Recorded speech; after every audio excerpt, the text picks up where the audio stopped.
to do thermal runaway. You get transistors too hot and they start combusting. But that's a stumper there. So good luck on that. It's got to be persistent. You get it, you'll find it. I've had something like that just drove me crazy. WB6HI on the group and KG787. Cheers, you guys. All right, I'll jump in here real quick. Oh, there we go. Yeah. Anyway, what was I going to say? The thing that when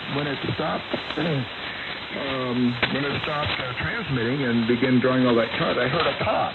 I thought, well, that's going to be easy. Something blew up. Something left the smoke out, and the smoke wasn't there. Everyone, N6MUD on the live stream here, ESSB audio out. Hold on, I'm going to be able to find this right away. See if we got the N6MUD. Yeah, here we go. N6MUD.com now displays a live now banner at the top here, as well as the stream right here. If you want to, it's actually streaming it live. You can click on the YouTube here to go to the YouTube version of the stream, or you can click on this live now banner or button at the top to also go back to YouTube. But there we go. N6MUD for the win.com. So always improving the site. I'm going to be out of town for Saturday. And possibly back Monday, coming back Sunday from Bandon, as I mentioned. Not sure what activity we'll have tonight on ESSB, but hey, we'll give it a try here, see what we find. Makes me feel much more secure. Anyway, guys, I'm going to be having Alameda type weather up there. It's supposed to be in the 60s. I don't know what I'll do with myself. I mean, I should be cold. I'm not used to the coastal weather anymore. Not. See you guys later. WB6HI clear. 730, and I was copying Len, by the way. So catch y'all in a week. WB6HI clear. All right, 73 guys. That was pretty good, Dick.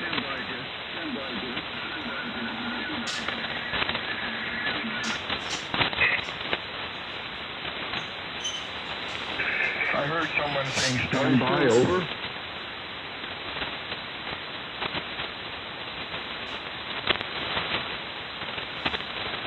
I guess I'm wrong. WB6HI clear. Yeah, Dick, you're still there, KB78. Yeah, K Pasta. Okay, I remember a time I had a pop like that, and it turned out there was a capacitor, a little one, that exploded, and there was nothing left of it. Except, probably the lead, so what you can't really see, so the capacitor disintegrated and disappeared. So you might be looking for something that disappeared. Are there any little pieces of like capacitor inside the chassis? Well, I wish, but no, it's clean as a whistle in there. So, yeah, I thought I found a problem with a resistor that looked like maybe a piece of it had blown out, but it was just dust on it. And I cleaned everything off, checked the resistance, and it was within spec. So that, nuts. What's this going to be? So to answer your question, unfortunately, no.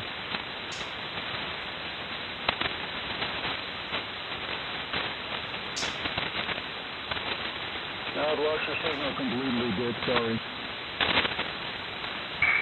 Let's see, how are we doing now? Test 1, 2, 3, 4. Yeah, well, the thing's going away, I guess.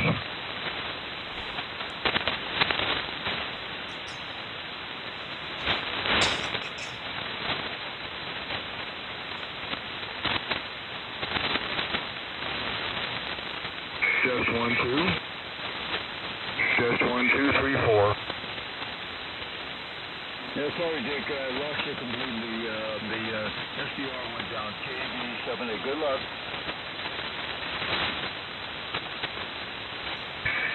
QSL, thank you. Take care. Have a good rest of the week. WB6HI clear.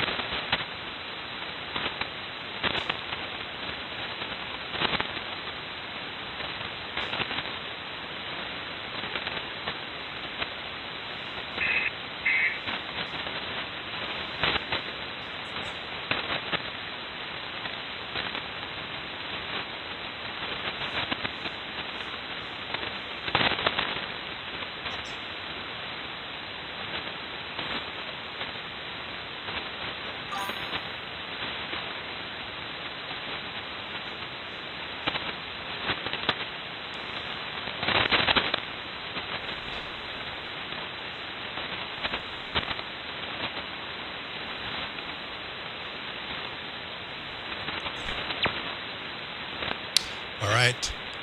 The band's kind of quiet this evening. I mean, there's noise, but not too many signals.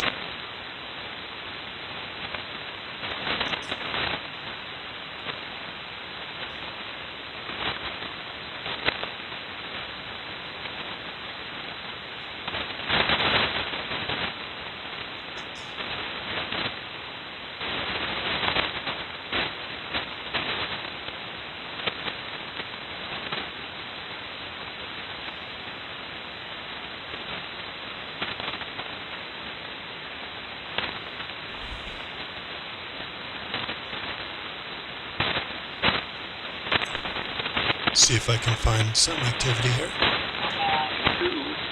years ago, and I would say for 99.9%, maybe more. I won't make a difference if I had that play.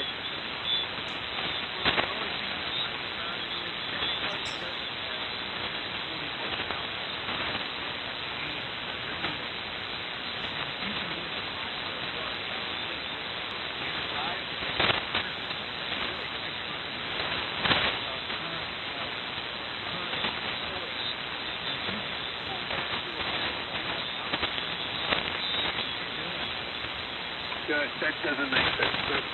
That's mathematically incorrect. You can't make it. It's not manufacturing power. If it's putting out 600 watts, it's also dissipating some power. If you have 70% like the LD MOSFETs have, that means 30% more is going to that. So you got 500 watts coming out. Then you got another 250 that's 750, and then you got the radio itself at 850 watts. You're not going to get that extra amp. You only ever got, you're not going to account for losses. That's got to be incorrect. That's mathematically not possible. Let's see if we can make some activity here. Up in the general portion.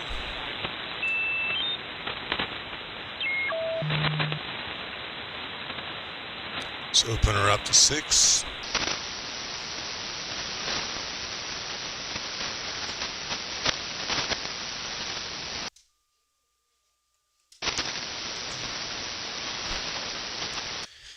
Here is November 6 Mike Uniform Delta N6 MUD San Diego is the frequency in use.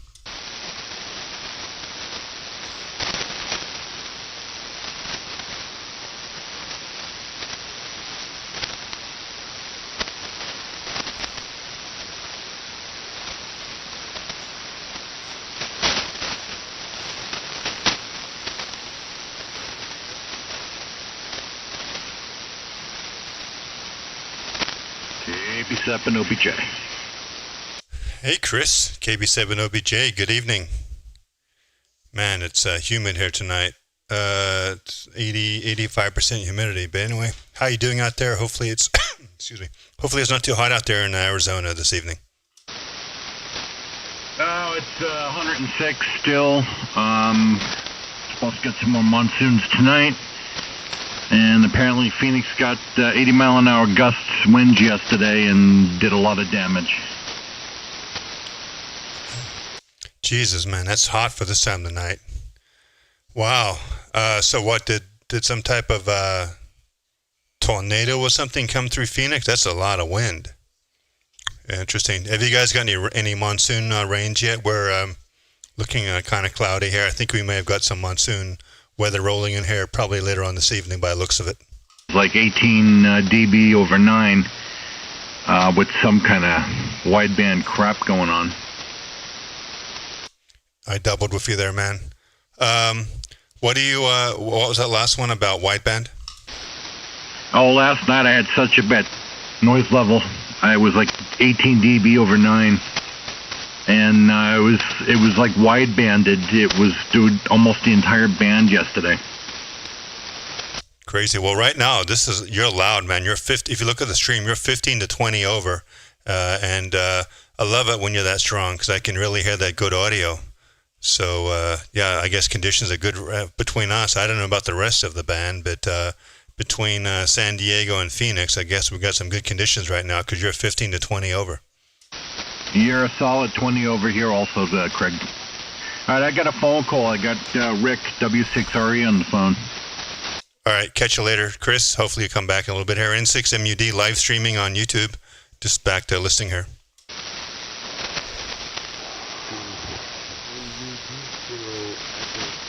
Indian Uniform Quebec, K4IU.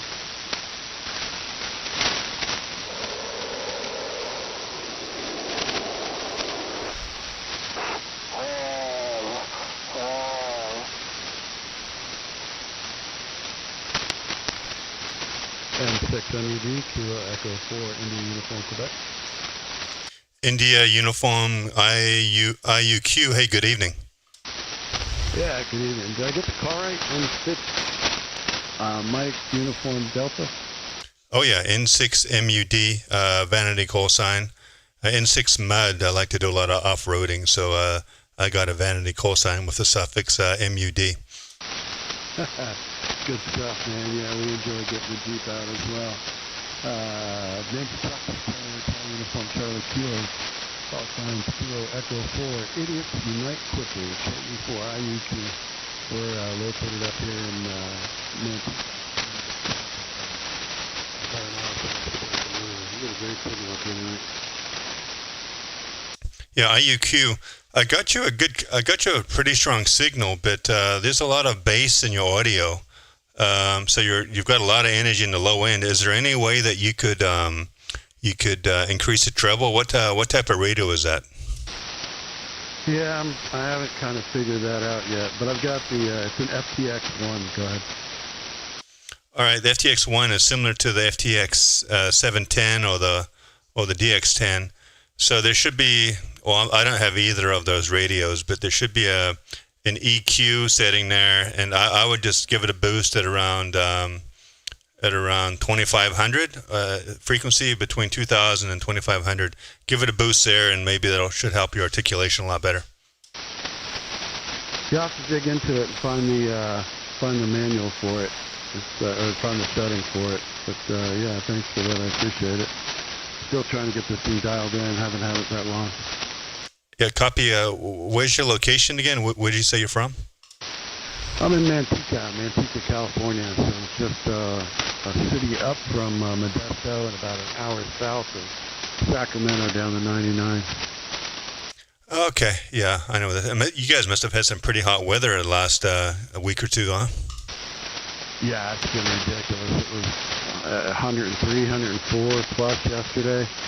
I tried to go, well, I didn't try. I went flying. I've got my private pilot's license and jumped in the plane to go flying, and man, that thing didn't want to fly in that hot air. Yeah, I was gonna say those thermals, man. Unless you got some type of a jet engine, man, it's the prop or this, it's got to be tough to get some horsepower, enough horsepower to get some lift there out of the engine. Yeah, it definitely was. All right, my friend, the wife just walked in the door. I want to go spend some time with her, but heard you on there and thought I'd say hello and get a signal report. Got a good signal up here tonight, but we'll leave you to it. All right. Hey, have a good evening out there. Thanks for stopping by. If you want to hear yourself, just go to n6mud.com and click on the live stream, and you can go back and listen to yourself. Have a good evening, 7-3s. Kilo Echo 4, idiots unite quickly. See ya!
Yeah, KR4K ZX. Yeah, I've got chat here up on my Thetis, so I don't miss chat because I only have one monitor, so it's hard for me to monitor the chat in n6med.com. So I developed a pop-out chat window. So if you check out the chat, you can pop out there's a little icon on it. You can pop it out, and then you can drag the window wherever you want. So I have it right here in Thetis. So yeah, it'll come through the live stream. But good deal, man. Looks like I'm pretty strong in the Utah. This must mean conditions are pretty good.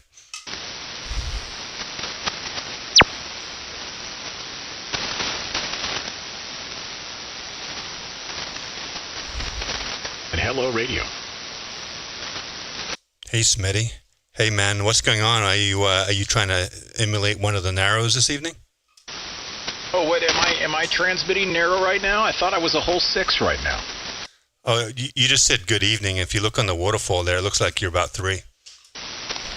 Oh, gosh, what happened there? All right, well, hey, how you doing? Good evening, everyone. Good evening, chat. Good evening, world. Good evening, radio.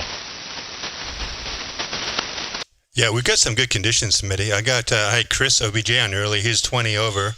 Tony, KR4KZX, that's a tongue twister, sent me an image into Utah, and I was slamming into Utah. So we got some good conditions this evening. Very surprisingly, though, it wasn't very good earlier, a couple hours ago.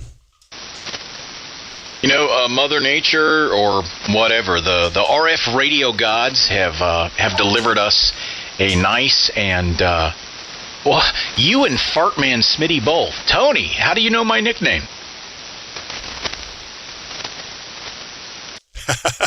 That's right. The other night I was talking about passing gas and having to let go of the key when in a moment like that happens. So that's how I got the nickname Fartman. Okay. Yeah, and Smitty, you're 20 over too, so it's the band conditions are very, very lenient for you too. Oh, fantastic! All right, well, this is Fartman checking in from NorCal for my buddy Tony.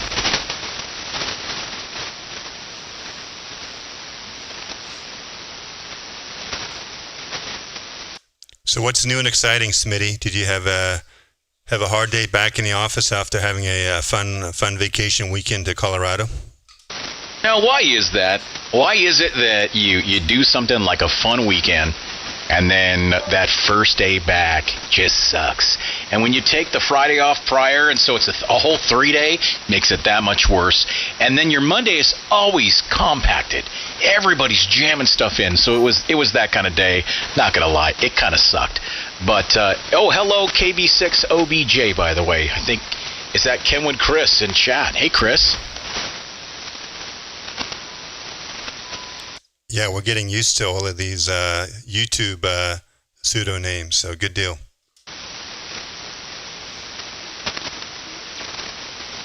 Quite a few folks out here for as early as it is, and holy cow, yeah, Utah, boy, the conditions are fantastic right now. I'm looking at your signal meter. I'm looking at Utah right now. Holy cow, we are penetrating the East Coast with ESSB. Yes, Smitty, if you take a look at n6mud.com chat, go back in time a little bit, scroll up, you'll see a post there from our friend KD4MKG, although whatever his call sign is, the A call sign. He posted a little jingle, 6 minutes of catchy jingles from back in the day. I think you'll get a kick out of listening to some of those. I clicked on it earlier and I heard a few of them, and instantly I was brought back to old school radio. And so I don't know if he's on here yet, but I loved it. I thought that was great. And the funny thing is, Cam Creative, I remember that company. They used to make a lot of jingles and things like that. So no, I love it. I hope he's out here tonight because I can't wait to tell him. I heard maybe a few minutes of it. I thought to myself, this sounds like old tube radio. Oh yeah, for sure, huh? Yeah, no doubt about it.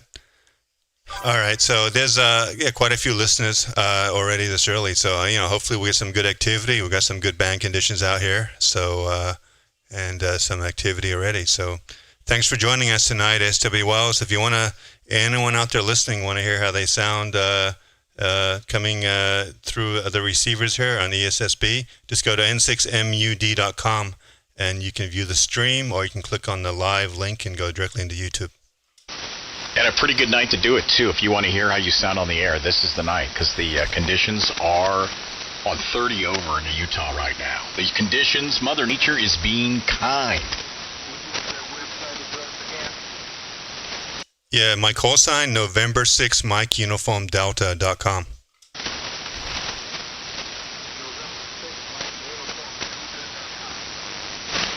Roger that. Yeah, open a website. Join in the chat if you want, or if you want to listen to the stream, you can do it right there. Or you can just click on the stream and go directly into YouTube and listen to it there if you prefer it.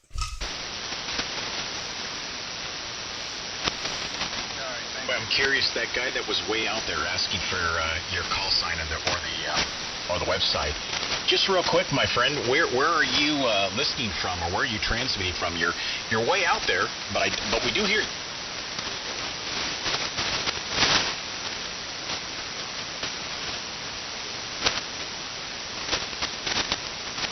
Yeah, that station. I feel like that station wanting the call sign. What's your location? Where you at? I'm located in Texas, Euless, Texas. Euless, Texas is about 2 minutes from the Dallas International Airport.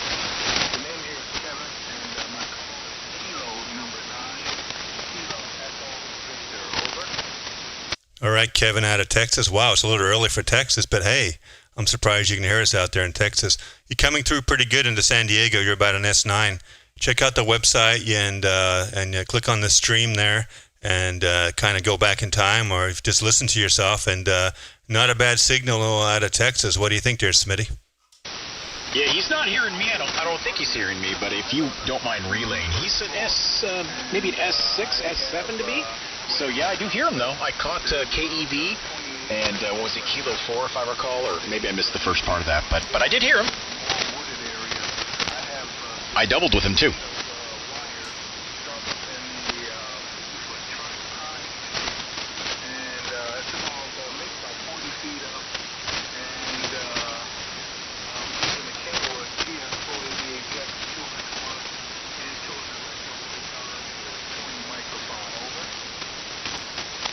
Well, copy that. I got most of that.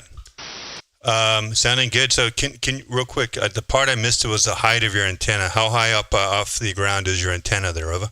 The antenna is about 40 feet high in the tree, and it slopes down to about 40 in the trees.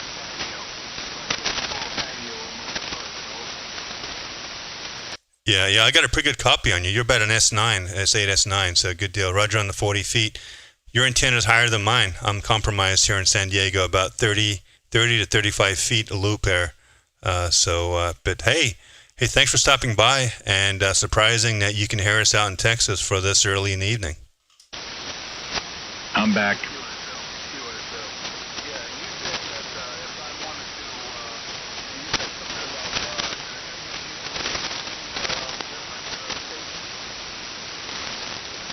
Yeah, if you want to hear how you sound, we're streaming on YouTube. So if you want to hear how you sound, just go to n6mud.com, open up your browser, go there, and you can pick up the stream and you can hear yourself.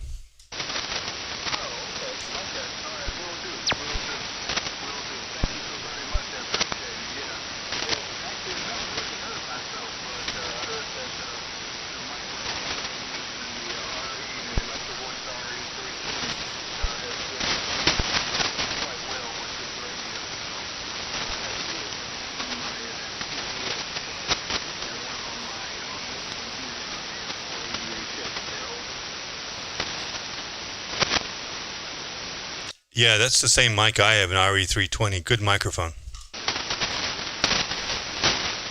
Yes. Oh, here we go. And now, the moment you've all been waiting for. K5 BLS. Hold the BS you could want. Gentlemen, can I do a quick little test here real quick, if you don't mind? Go, Smitty. All right, well, this is a big 1, 2, 3, 4, 4, 3, 2, 1, WB1G, Whiskey Bravo 1 Golf. Stick with me.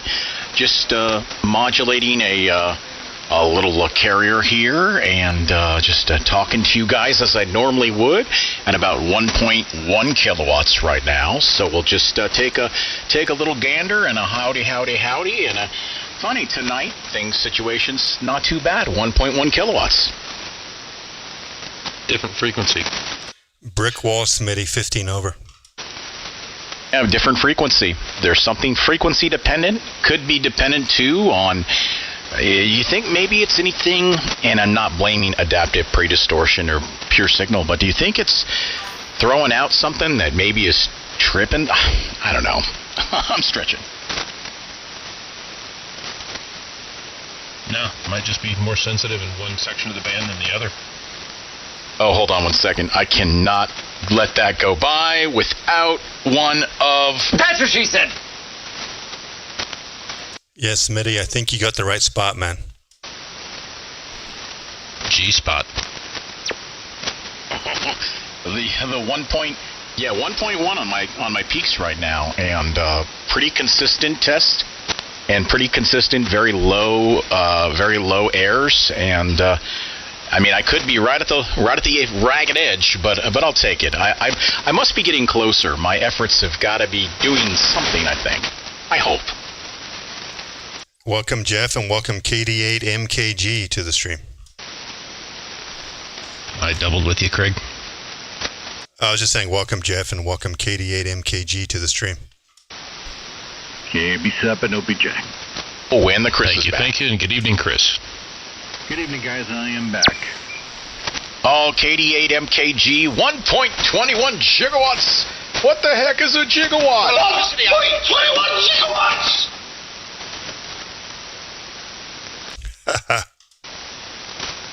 Hey, he said it.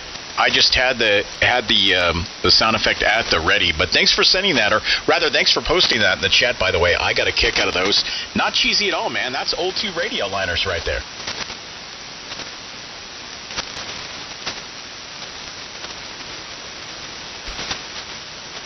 I don't know, Jeff, if you saw earlier, but somebody in the chat here, Tony KR4, Kilo Zulu X-Ray, said, yellow to you and Fartman Smitty. And I'm like, Fartman Smitty?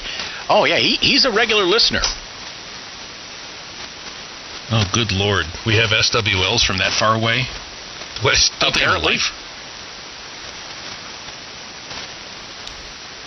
Yeah, everyone's active in the chat so early in the evening. So I don't know, Jeff. You get those cocktails lined up. It should be a fun evening this evening. Yep. I'm already halfway down. He's got the cock and the tail all together. I'll see. You know what bugs me right Hey-o! now? Oh, hey-o. I'm getting those, still getting a little bit of those blowouts, which kind of sucks. Oh, look at that. We got Scotty out there. The voice of Mission Viejo. Scotty number 1, the OG. We're the general portion, man. Where are you? Scotty, fire up that Voodoo rig and set the frequency to 7275. We want to hear some of that audio. Hey, man, we'll even allow you to run 7K. We're gonna go ahead, guys. Can we do that? Can we do that? We're gonna take the training wheels off. We're gonna let him go a full 7. Are we going to get broadcasted here? Is this a pilot tone for their up-and-coming signal? I heard that as well. Was that a shortwave station we were hearing? In the summertime, I don't think we get it. I think it comes later, but we can check it out and see. I don't know, man. The carrier's been pretty strong ever since I got on the radio here. Am I blowing out? It's showing it on the screen that I am. Yeah, you're strong though, Jeff. Let me look at the meter. You're pretty strong though. You're probably 25 over. Okay, well, I mean, I'm doing 1,000 watts. Yeah, you're 20 over, but yeah, you're not as clean as you usually are. I don't know what's going. But then again, yeah, you're 15 to 20 over. Have you made any changes to your setup? Nope, not a thing. Hey, hang on, hold your ears. Oh, two-tone me, baby, two-tone me. the way you two-tone. Oh, yeah. Let's see. Is that any better or no? Give us some more audio. I think you fixed it. Okay, well, let's hope so. I am back on 15, but yeah, that's a strong carrier on 275.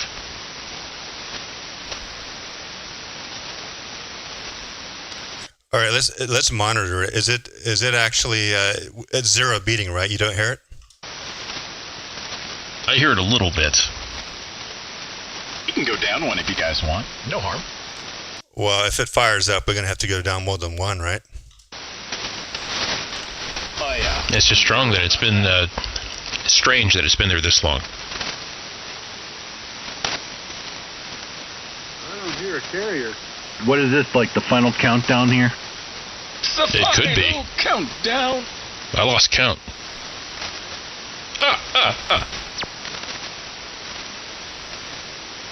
Well, you're hitting me at billion over S9 in Southern California. Well, hello. Thank you for the flowers, billion over S9. We'll take it. You're sounding good up here in NorCal too, in Sacramento, man. You're good and solid, my friend. Love it. I just upgraded Thetis to the latest stable production version. Took me 9.5 hours to install it thanks to my Windows PC being broken, but hopefully it works. Putting out about 30-40 watts right now with the Hermes Lite 2. Wow. Well, your 30-40 watts is 5.9. Easy. I should have given you an actual proper signal check there, but I want to say you're an S9. Very loud. Into a sack of tomatoes. What's the call there in that Hermes Lite 2 you got there?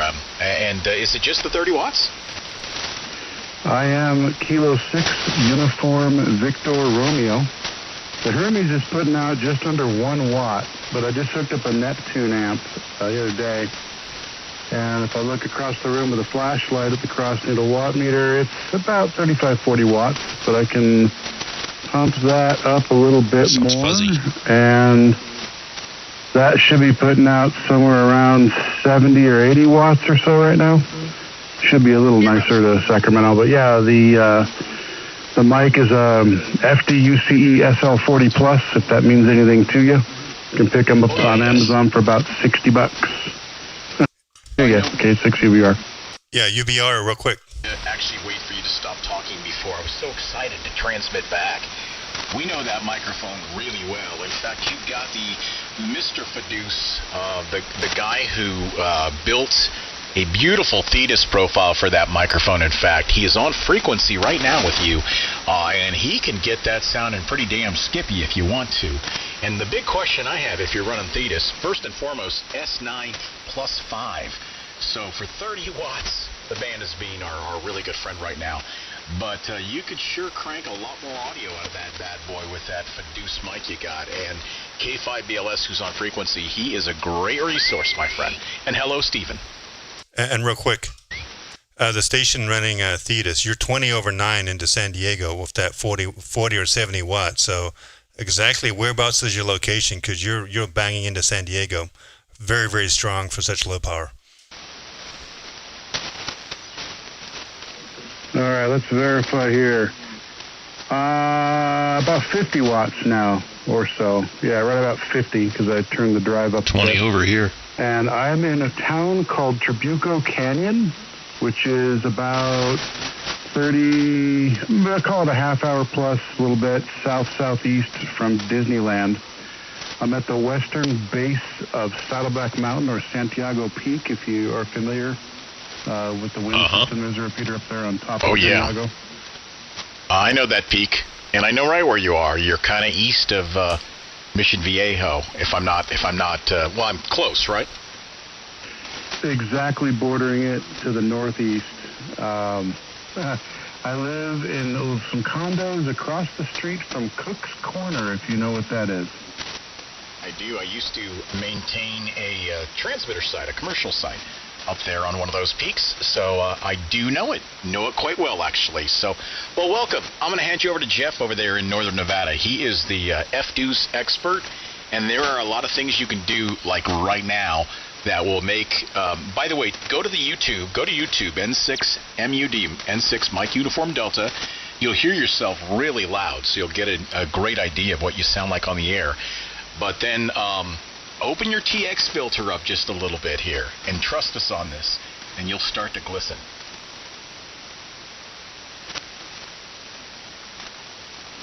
Well, I'll tell you what, I'll try to get YouTube to fire up here. I have been unlucky with my PC. Something has broken on it. That's why it took over 9 hours to install Thetis. The Windows installer is failing. Something weird's happening. I don't know what it is just yet. But you said to fire it up. I have got YouTube up, and I'll grab the channel from you next round and listen for someone from Nevada who I believe is the one who told me to buy the mic in the first place. And Smitty, check out n6mud.com chat. And by the way, station, just go to n6mud.com and click on the YouTube link there.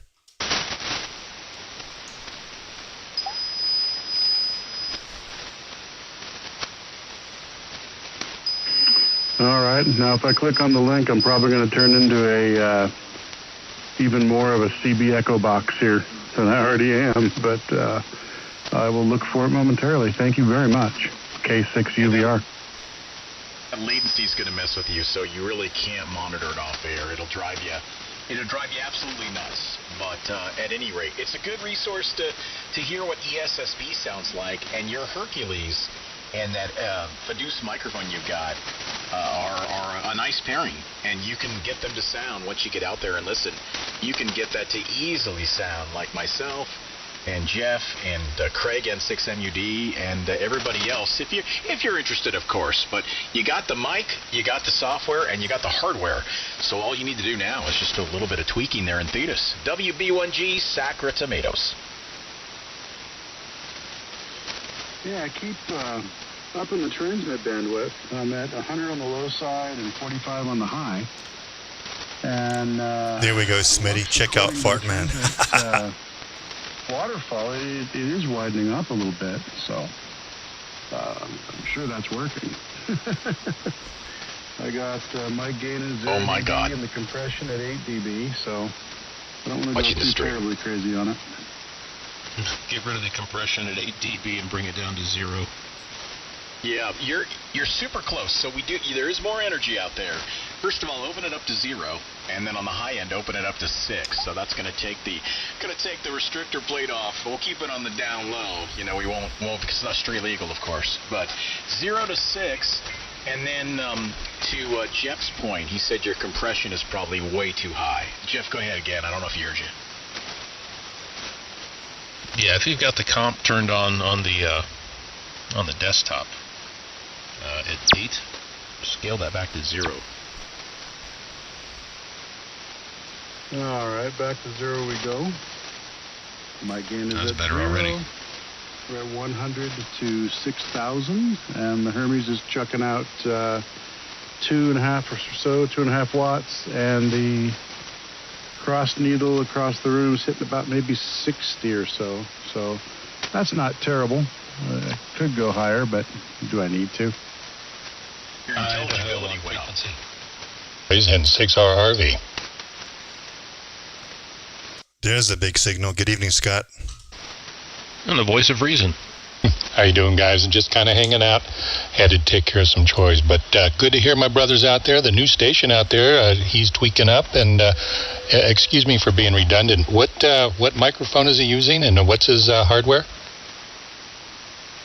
I've got the Hermes Lite 2 with a Neptune amp that I just picked up over the weekend, and an FDUCE, or I guess F-Deuce is what someone just called it.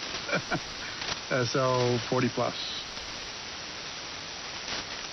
Okay, well, you're coming in about 10 over down here in Mission Viejo, sounding good. Otherwise, you're still in tweak mode, so I'll let you guys continue on. I'll just hang out while you do that. Hello from Idaho. James, you're 10 over and good sound. Band's in great shape. Director of the Sora Radio Club. I think Scotty's asking you if you're in Mission Viejo. Oh, yeah, I'm in Mission Viejo, South Mission Viejo. Where are you located at? Cook's Corner. If you ever go to the SORA meeting and see the big dude in the orange T-shirt giving exams, that's me. Nice. Well, I'll be... Oh, you're an examiner, huh? Well, I'll be seeing you shortly as soon as I can memorize the answers to the extra exam, because I'm not going to try to figure out why. I'm just going to get the answers. But no, I'm just a little south of you. South Orange County off Oso and Marguerite. You probably know where that is. I know exactly where you are. James's sister, my daughter, lives just a little bit north up the road a little bit in the hills. And yeah, you're real close. Cook's Corner is very famous, as you know. And yeah, sounding good. Well, thank you. Antenna is I call it a bribe antenna, because I'm in a condo. No antennas allowed. That doesn't stop me from having several. When there was a hole in the roof, when the roofers were here, changing things around, I took a stick and duct taped a piece of paper with a printout from Google Maps with a line-drawn image of where I wanted the wire run. And I've got a full-wave 40-meter loop just laying on my Spanish tile roof with an SG231 smart tuner up in the attic coupling it. So the SWR is, I mean, if it's 1.2 or 1.1, that's pretty high for this one. Oh, wow. I think I let a little bit too much RF out. That didn't sound too happy. But anyway, I'm not going to come in here and take over your guys' awesome Still rolling off at like I was just 100. flipping around the bands right after I got Thetis version 10.3.14 running. And I'm going to keep setting things up. Give him some highs, Jeff. Yeah, I need some high in there. Yeah, that's going to be an and EQing. I've got that YouTube link up for N6MUD, so I'll be able to listen to myself in a little bit. K6UVR. I'll listen for a bit. UVR. Okay. This is WB1G up here in Sacramento. Your intelligibility has gone up a lot. You sound much better, but you are still rolling off on the lows. You don't sound like you're down to zero. You sound like you're still cutting at about 100. And you're not putting out a lot of energy above 4K. So there's definitely some EQing that has to be done there. But I'll tell you what, you got all the parts, my friend. And I'm definitely not the right person to help you, but you got all the right parts. And you just got to do some work there, and you'll make your setup sound sick. How old is your, or how old? Let's try that again. How open is your RX filter? Open it all the way up to 6, and you're going to hear all of us a little bit differently if you aren't already that open. Well, I've got you guys at 5 right now. It's the highest I can go on the dots, at least. But I suppose I could manually make some adjustments, too. And I noticed you guys were ESSB. I had it set to, I think, 4,200 at first. I didn't realize I should take it all the way up to 6. That's kind of crazy. Usually, I have about a 200 hertz low cut on my rigs.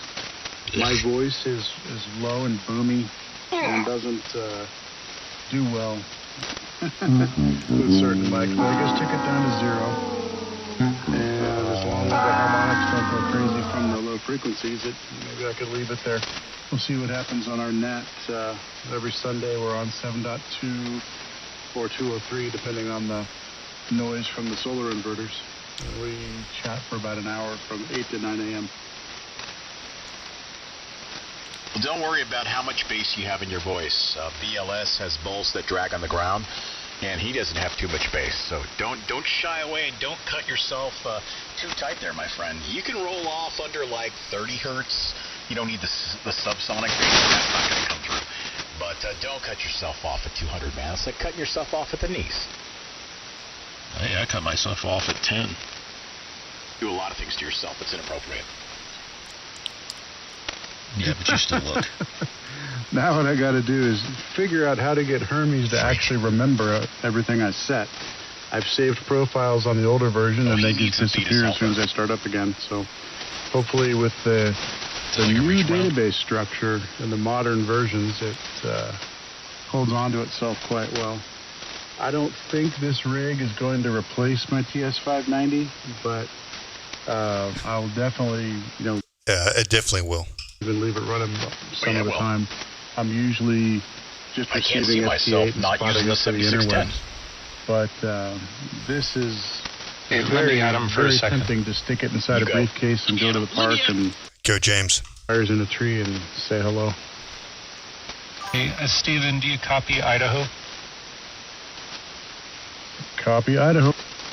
Yeah, you're a good copy here, too. You're about 5 over S9. Write down this call sign and watch his videos on YouTube. It's Whiskey 1 Alpha Echo X-Ray, W1AEX. And he has a lot of tutorials how to set up the audio chain and Thetis, okay?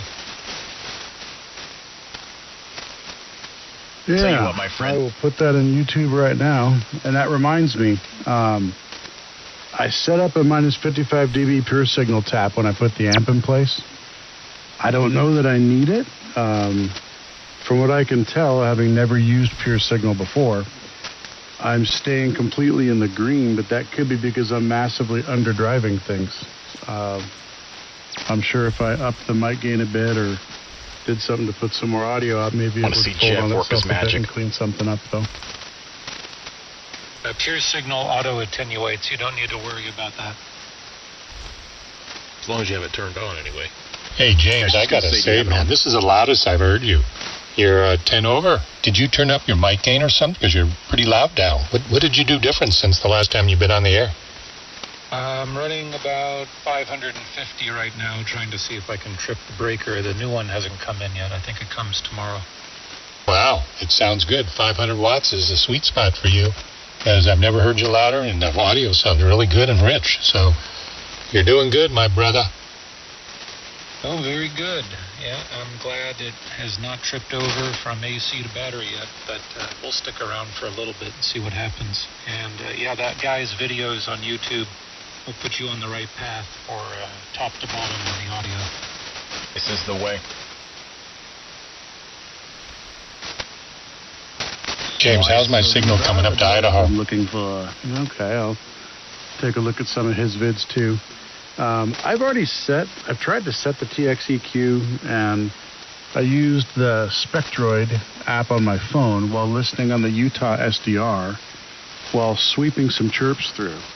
And I set a transmit EQ, but Thetis doesn't save it. I saved it. It's in a profile. Everything was there, and it just never loads them. And then when I go to look for them in the future, they're gone.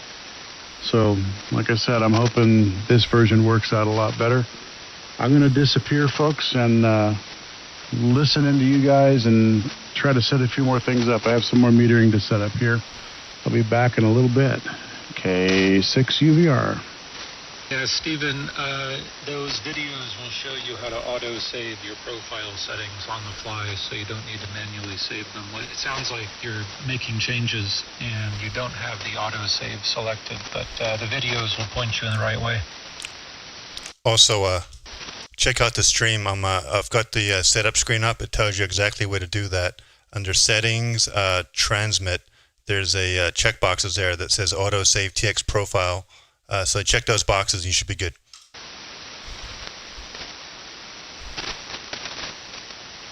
Yeah, I lost your live stream.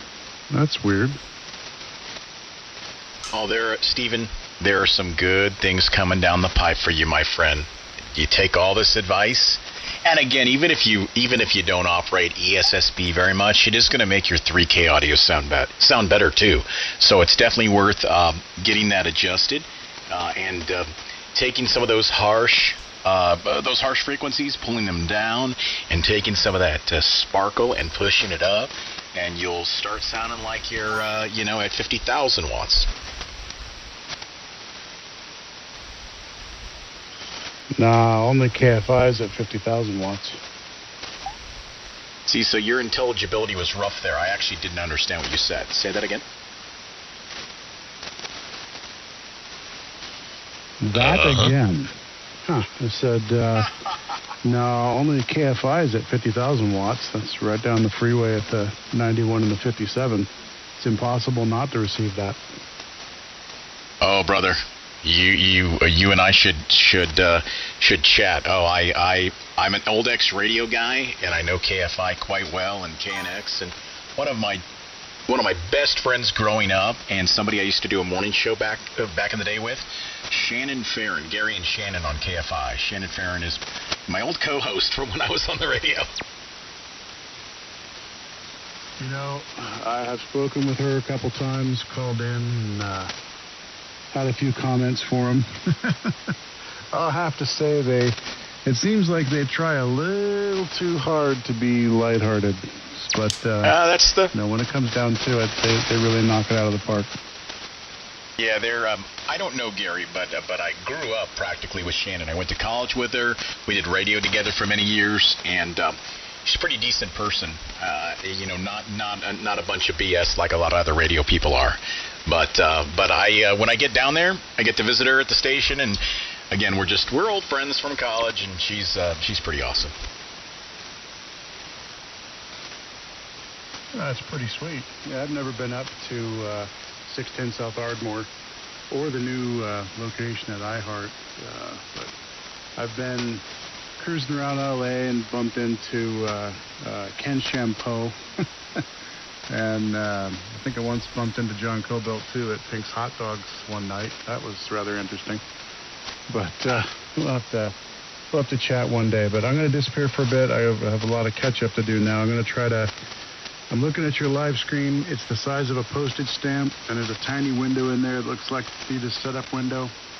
I'm going to see if I can find the autosave section, get that set up, and then check out the linearity meter from the PureSignal side of things. Looks like everything's pretty flat, so I like that. This is K6UVR. Thanks for the chat, guys. I'll be back in a few minutes. You got it, man. And hey, if you've never Googled Shannon, to this day, man, she's still easy on the eyes. We're only friends. We've only ever been friends. I promise you that. But yeah, she definitely was easy on the eyes back then, and as easy on the eyes now.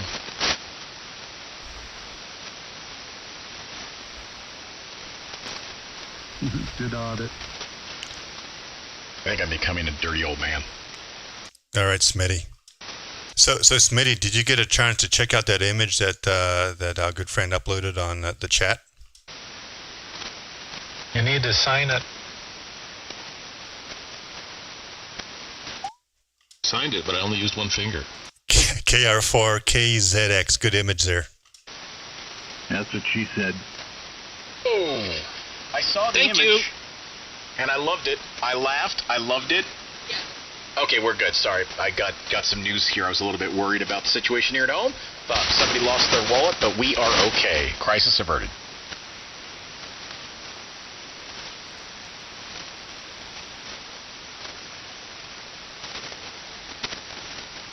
Man, those carriers have not stopped. And if you look at the water flow, you see a lot of them, Jeff. There's just not that one. There's like one every random kilohertz, but there's more than one. Yeah, all right. So who left their Aurora keyed up and thought they'd be cool? I will say we've got some strange band conditions. We had Texas check in earlier, which is way early for Texas on 40. Yeah, I would have heard him if it weren't for the lightning crashes. He was actually coming in here decently. He didn't hear me though. No. Actually, I had to bring up the Utah SDR.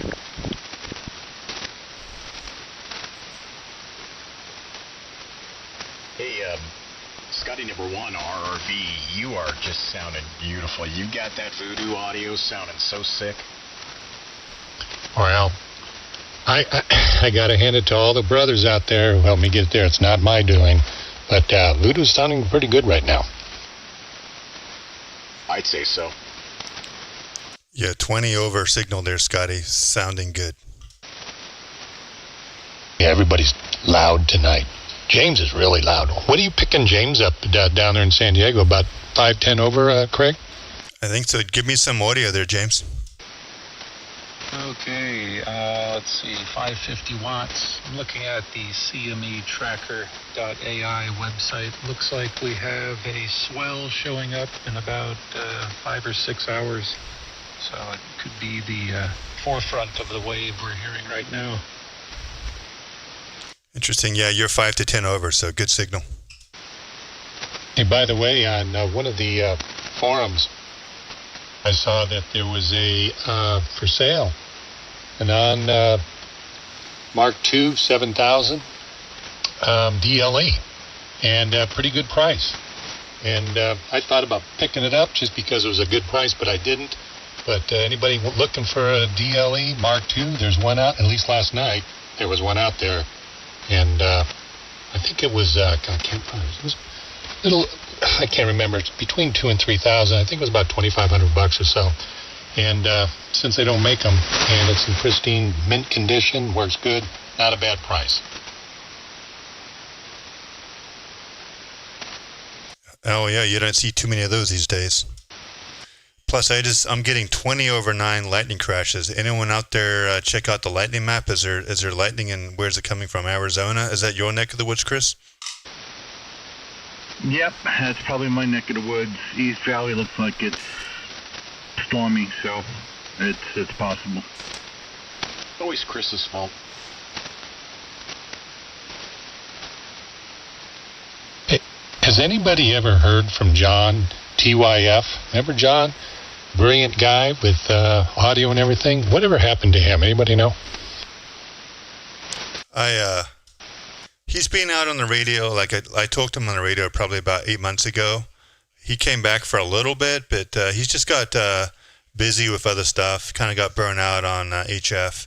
From time to time, he does get on DMR, but very rarely. So yeah, it's just, I guess he just kind of got bored with the hobby and moved on to other stuff, photography and that type of stuff. But I don't know if he's still got his Kiwi SDR. I looked there a couple weeks ago and it was still up. So at least he's still got that.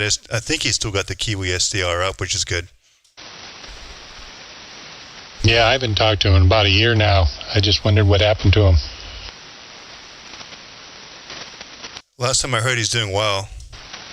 Him and Brian, Goodnight Victoria, they still chat, over the phone and stuff.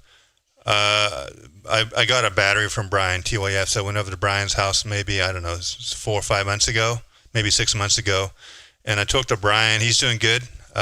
He's just not into HF radio. He's more into DMR and repeaters and stuff. So, but both those guys are doing well. And Brian's putting up a couple towers in his backyard, so eventually he's going to get back into HF. He's just right now dealing with the towers and putting up antennas. Oh, that's interesting.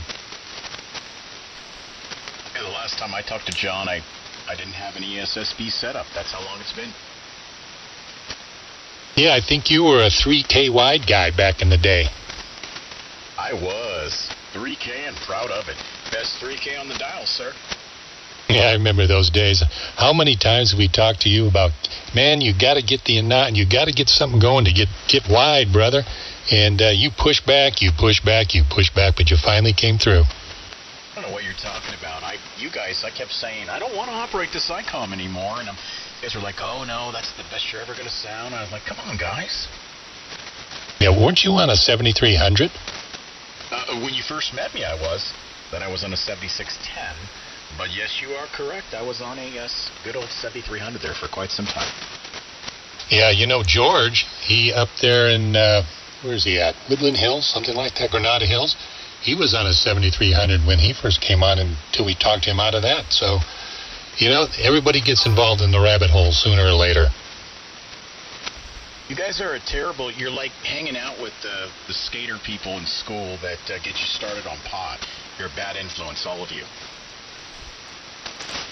Yes, Smitty, you get to hang out and talk ESSB on 40 meters nightly, and you don't get to sit in front of TV and enjoy all those boring TV shows. So I guess we are a bad influence there, huh?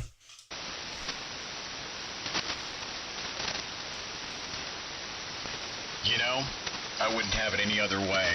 And for our friend Steven earlier, you'd be surprised how fast you drop your old girlfriend. And by that, I mean your old radio.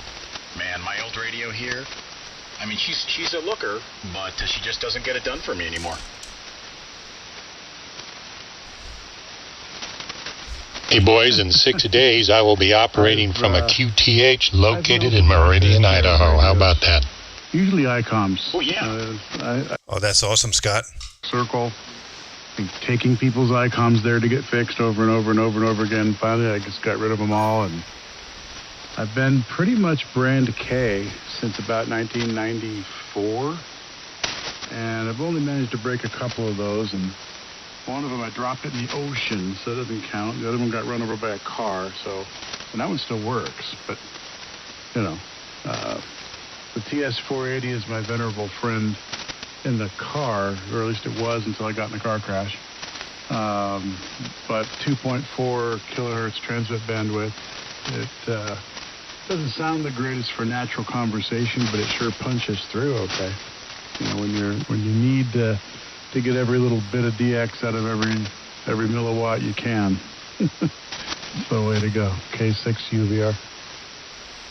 Oh yeah, Stephen, you won't find me, smack talking ICOM. I was an ICOM fanboy when I met all these guys, and I only own one now, and that's the 7610. And the only reason I haven't sold it is because people want me to give it away, and I'd like to get. I mean, I'm not trying to get too much, but I don't want to give it away for under $2,000. That would be silly. Yeah, it's like I spoke to somebody about a week and a half ago, and for Christmas, his very well-off grandfather decided to purchase him a TS990, and fantastic radio, but for this guy, it just had too many knobs and too many whiz-bang features, and he ended up trading it away for lots of other stuff, including a really nice Mosley tri-band beam and a TS590. And he's a little happier with less bells or fewer bells and whistles and just enough to get the job done. Hey, Stephen, I found the exact video for you. It's on W1AEX YouTube. He calls it the Apache Labs Anan CFC Audio Tools Setup Guide. The CFC Audio Tools Setup Guide. That's what you need. Hey, James, can you drop that link in chat? I will do that. Yeah, I'm looking for it right now. I'm already on his channel, CNC Audio Setup. We'll see what happens. Gotta love it being able to type with your left hand only.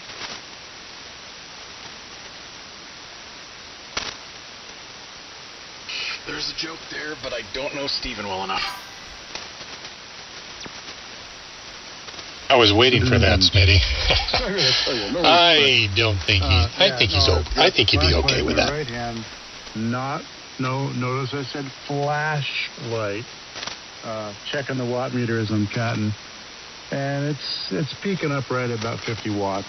So I was getting a solid 100 out yesterday, but that was with a different version of Thetis. So we'll have to see what's going on. Maybe I've got more tweaking to do. Maybe I should just light it all on fire and walk away. You never know. But the linearity graph is looking pretty good. It's not twitching terribly much anymore.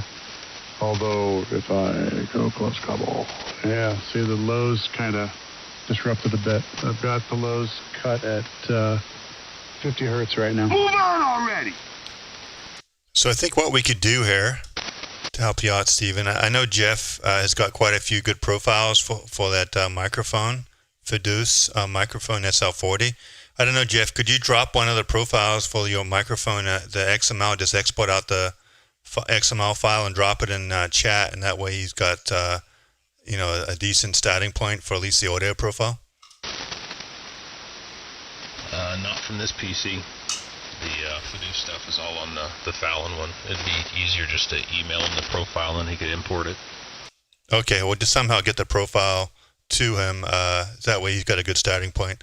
As long as you've got the one for your Fiduce, not the current setup.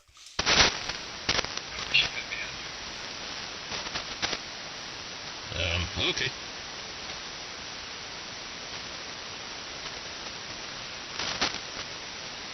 Sorry for blabbing so much. I'm going to go back to listening here. Going to give that video a gander and see if he's got any good tips for me. K6UVR. Thank you very much, guys. Roger. Yeah, I can export the profile from my other version of Thetis and get you set up real quick. It's a lot easier just to import them.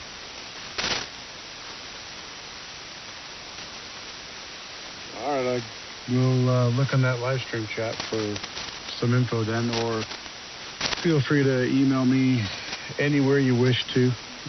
K6UVR at packbell.net, the old telephone company. I still have that one active. You have a packbell.net email account. Wow, brother. Way to go. That's OG right there. Yeah, it's the second email I ever had, and the first one that was mine alone. I used to have to dial in with a PPP connection and use, what was the email client? Let me see, the browser was Lynx, and I forget the email client, like Vine or something like that.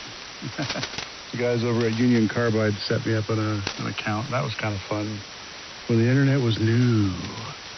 Anyway, rock and roll, fellas. I will listen out and look for a link in the chat on the N6 Mud live stream. K6UVR. Well, don't worry, man. Blabbing is allowed and encouraged. No, you're not blabbing at all, actually. Good to have you out here. Another voice, another potential ESSB user. But no, all good, brother. And I'll tell you what, man, we can't start comparing notes until you go back to Pine Mail. Anybody out here ever had to use Pine Mail? That was it, Pine. Yeah, Pine. I remember Pine. Do you still use VI?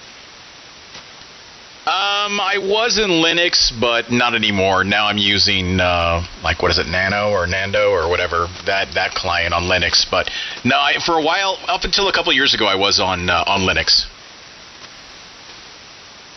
Yeah, I was just using it today, and I was on a Teams meeting with someone, and they're wondering why the screen's whipping around so much, moving so fast, and everything text edited. And I said, well, it's all keyboard shortcuts, man. You don't touch the mouse. What are you talking about?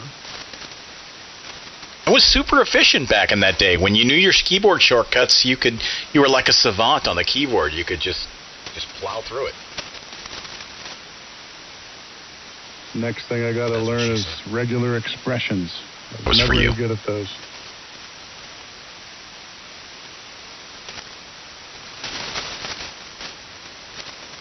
By the way, for FCC identification purposes, this is Whiskey Bravo 1 Germany over in Northern California, Sacred Tomatoes, Rockland, California, more specifically. US 7K Potato Land. Yeah, an N6MUD live streaming. KB7 OBJ Phoenix. N6RRV from Radio Free, Mission Viejo. Over.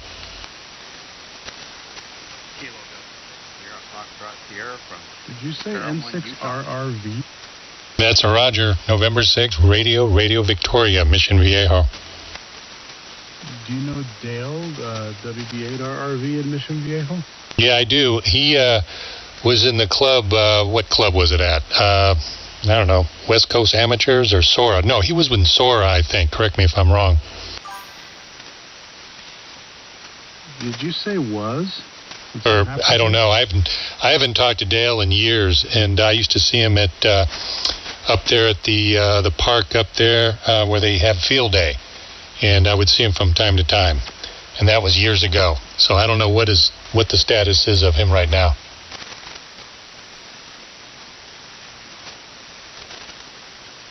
$30 over, Scott. Nice. I'm sorry. I've lost Cook's Corner.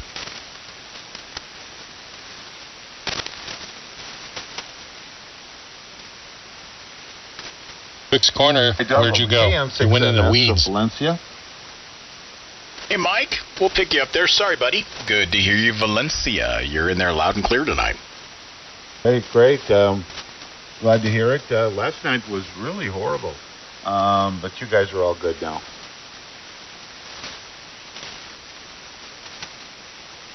Well, good to have you join the party tonight there, Mr. Mike. Saw your uploads, by the way. I think it was Craig that said that was a nice, clean bus you got there. But, yeah, man. Yeah, that's my weekend fun car. I love tooling around in that, occasionally going down the coast, going up the car, hanging out at the spot.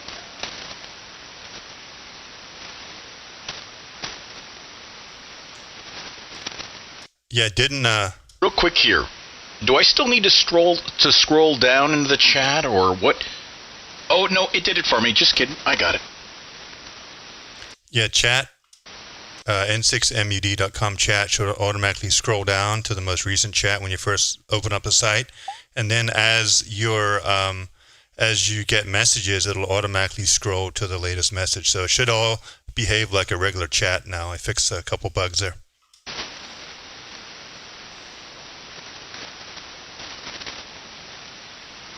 And Mike, didn't you and Alex take your VW buses to some, is it some radio event or was it some car event last year? Yeah, we do that every year up at the Napomo Falls. It's by Buellton.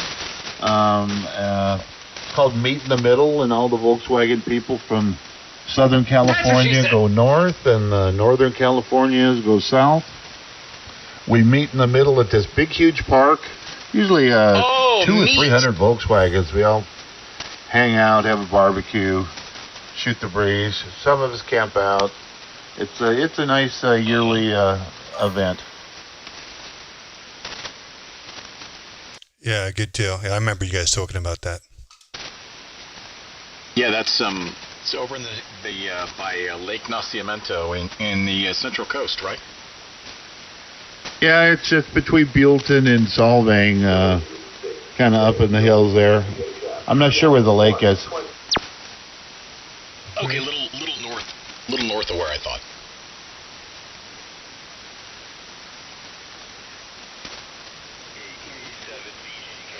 And they have a big raffle. Everybody buys Whiskey Fox 20, 40 tickets, and they raffle off an old VW Bug every year.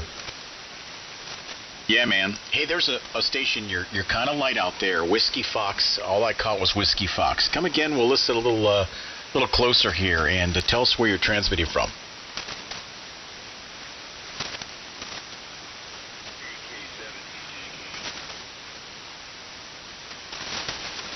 KJ7 DJK. That you weren't the same guy that was up there or has been trying to get in, but KJ7 station. Come again.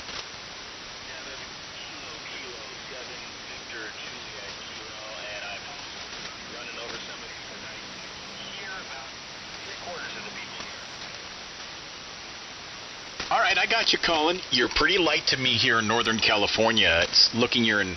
If I have you looked up right, just give me a QSL, all right? Clinton, Utah? That's correct, yes. Clinton, Utah, and my name is Colin. All right, do you happen to be QRP? Because usually, well, right now I'm listening to myself. No, I'm not that vain. I'm monitoring myself on the SDR in Utah, and you should be a lot stronger to us here on the West Coast. Are you running QRP, or what's the setup there, friend?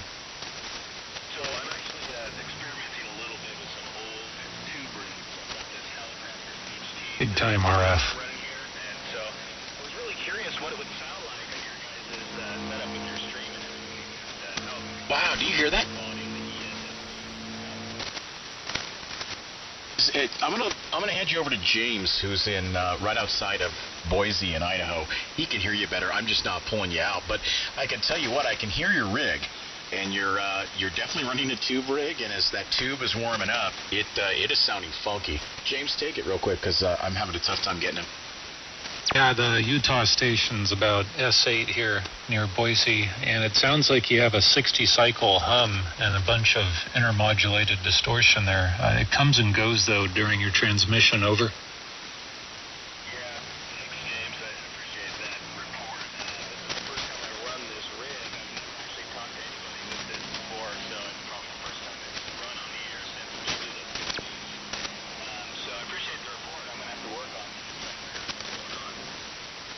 Now pull up the stream. I'm assuming Craig can receive your signal there. If not, go to Utah SDR and listen to yourself.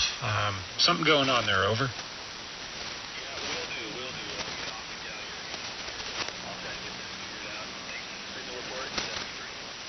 Yep, come on back when you're fixed up.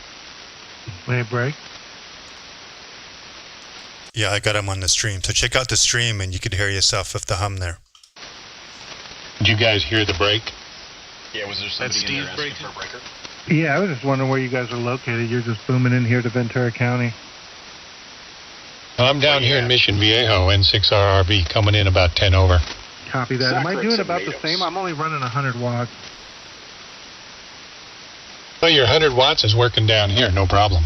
Copy that. All right, good to know. I just put up a double bazooka antenna for 80 and 40. Took down the old off-center fed dipole, and it seems like it's working good. It's a super quiet antenna. I was just wondering where you guys are located. And you got a great sounding station in here to Thousand Oaks, California. Hey, I hear you in Idaho. Yeah, go ahead. Ventura, you're 10 over into Sacramento. 10 over into Sac there, Ventura. Copy that, QSL. You're about the same here. So I'm happy. All right, I'll get out of the way here, and you guys carry on. I could barely hear that other guy that was on the tube radio in Utah. I could faintly make him out, and I doubt the other antenna would have pulled that off. So I'm pretty stoked with this thing. I'll get out of the way. AC6IN. Come again with that call, so we'll get you in the log. It's Alpha Charlie 6 Indian November.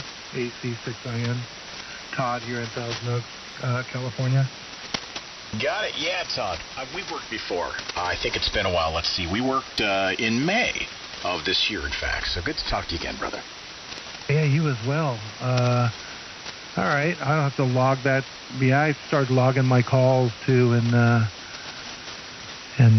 yeah, so I got to eventually get the computer out here. But it's been so damn hot lately, and hanging out in the garage isn't really a thing. So hopefully we got some cooler days ahead. All right, you guys enjoy the rest of the evening. 73 AC6IN.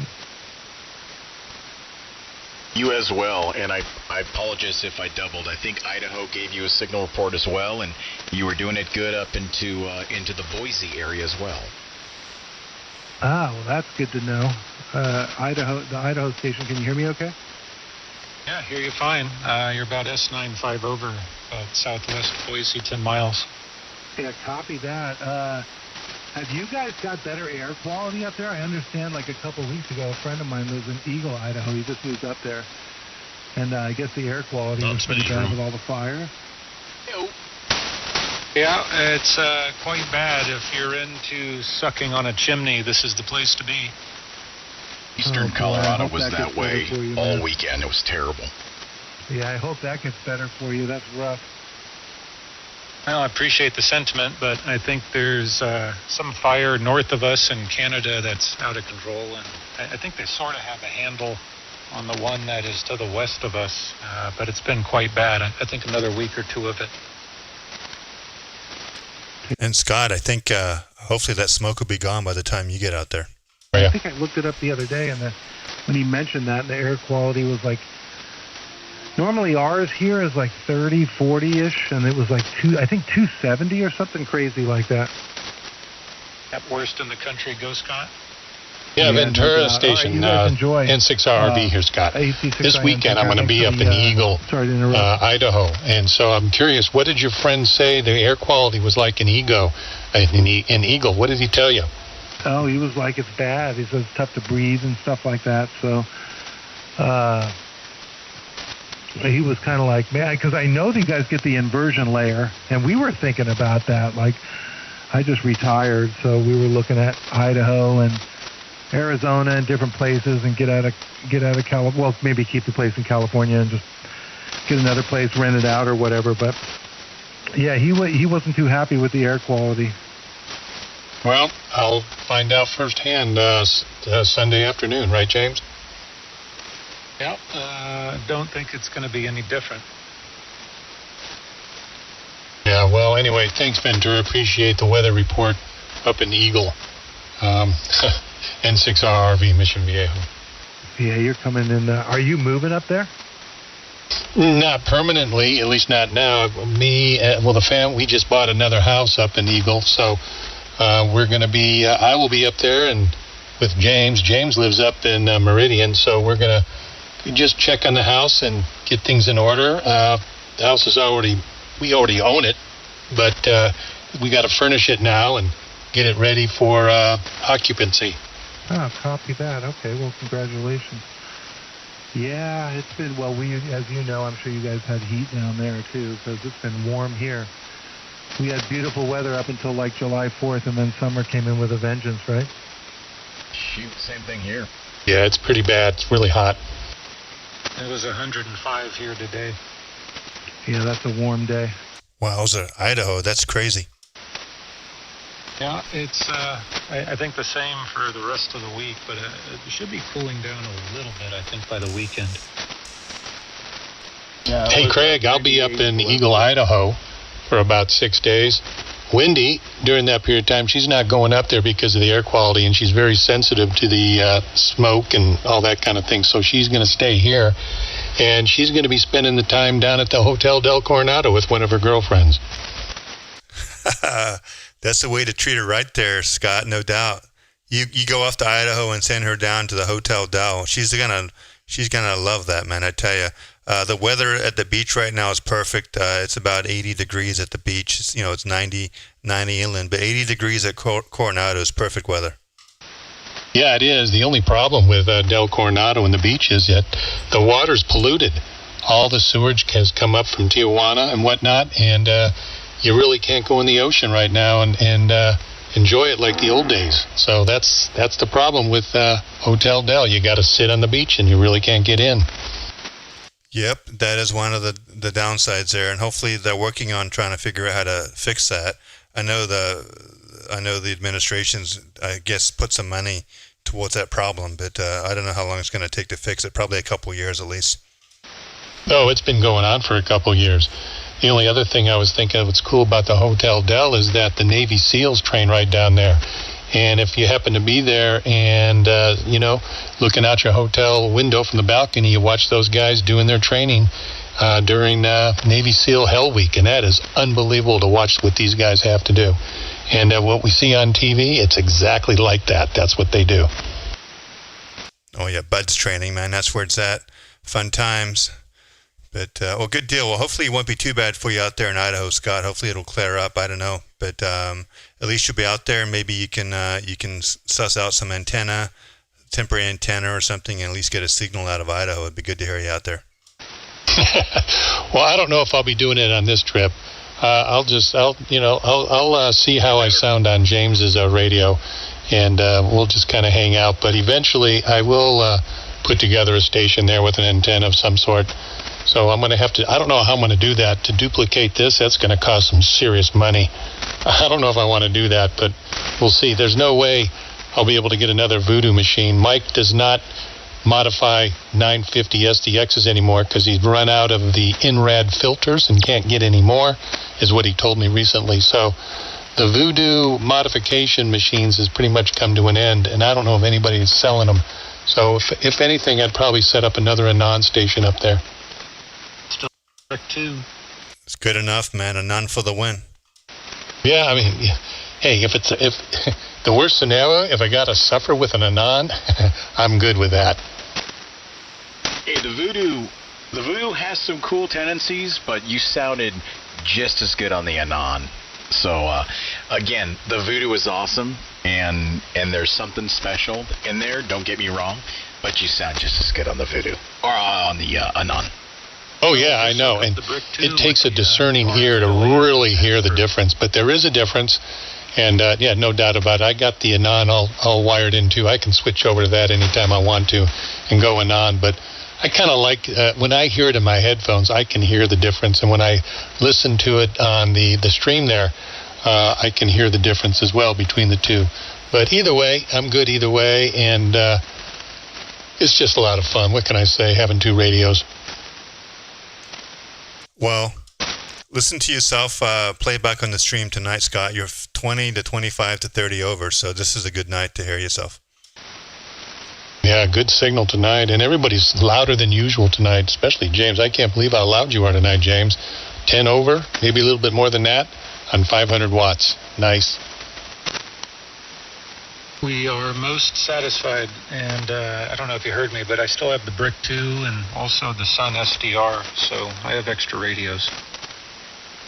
Yeah, we could put some together and get a good microphone. Or maybe, I've ordered the RCA, so we'll see what happens when that comes in. And if I like it, we'll get another one, put it in Idaho. Uh-oh. You go down that ribbon rabbit hole there, Scotty, and look what happens. You need two. I know, pretty sick, huh? I'm a sick man.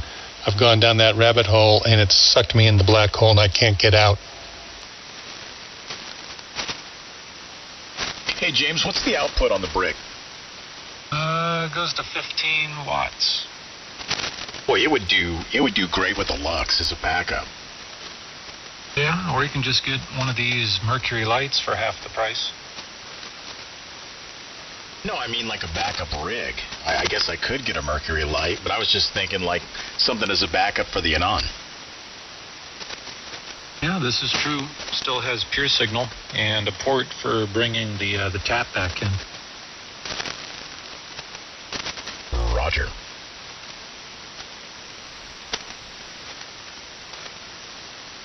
Smitty, what microphone are you using? I am on the RE27ND. God, I hope this is a compliment and not a what the hell's wrong with your audio. No.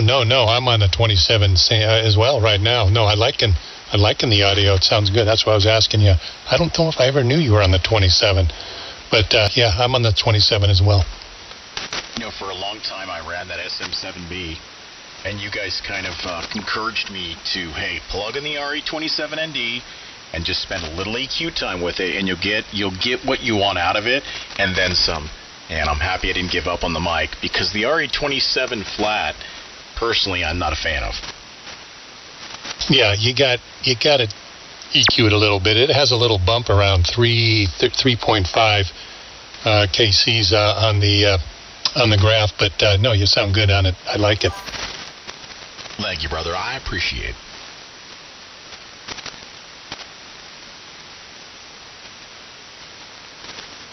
James, are you still on the RE20? Setting up his CFC and getting that in order. Not going to recognize him when he comes back on air. See, I think his EQ is pretty close to what it should be. It's just the density is missing. And I suspect once he gets that in order, it's going to be much better. Oh, yeah. The 20 right now? I'm on the 20.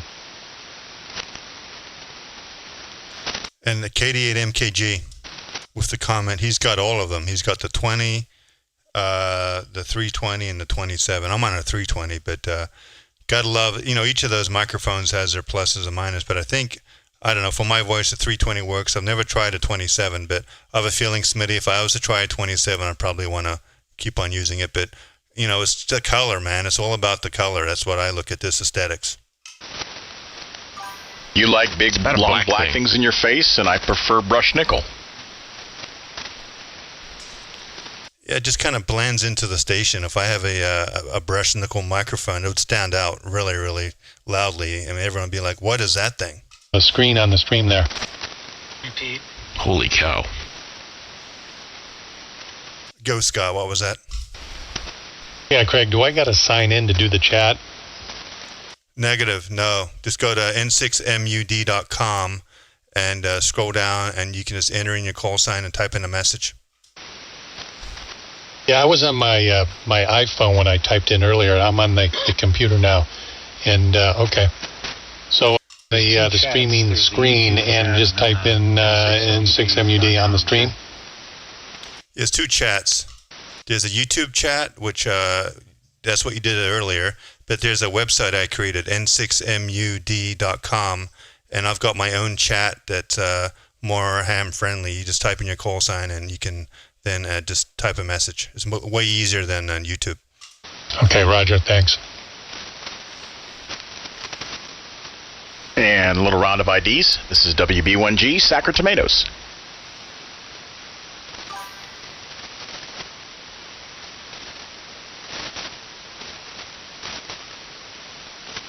6RV Mission Viejo. US 7K Potato Man.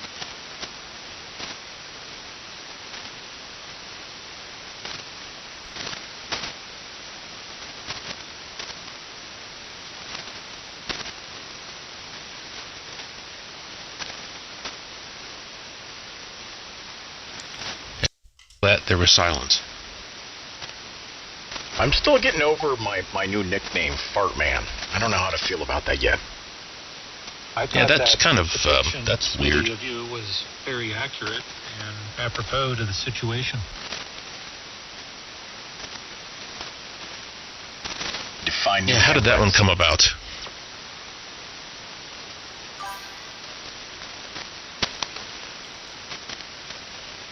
Nobody knows.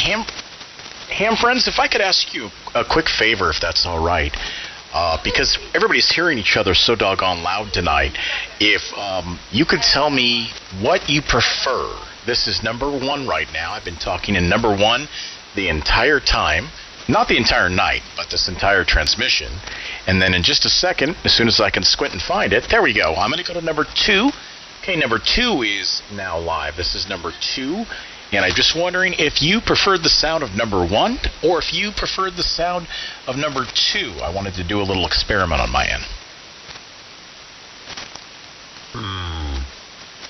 I don't know how to answer this with a straight face.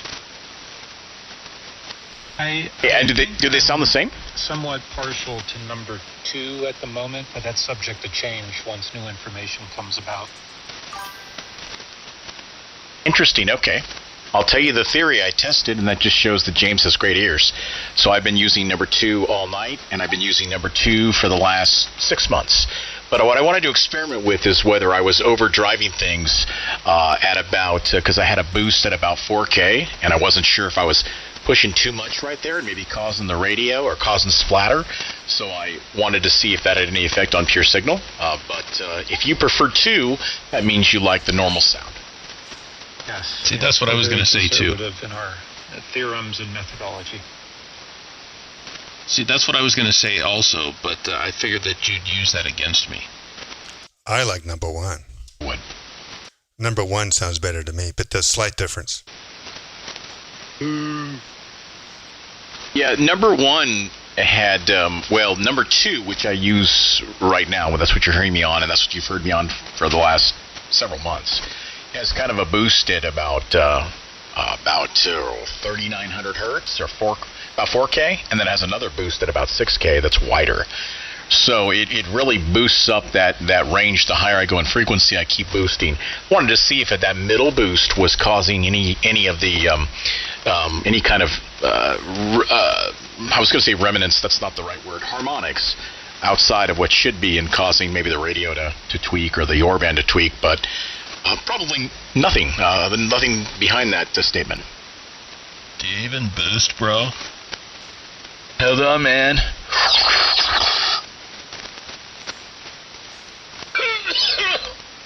Put it down, Smitty. It's enough for tonight. I need that sound effect. That's what I need. I just downloaded a couple Spicolis. Spicoli. I love Spicoli. Great movie. Tasty waves. Great movie. Hey, Stu, where'd you get that jacket? Stu? K7JUS. Hey, sounding good in Washington. Appreciate it. See if you can key up there. I want to see if we can hear you out of Washington there. K7JUS.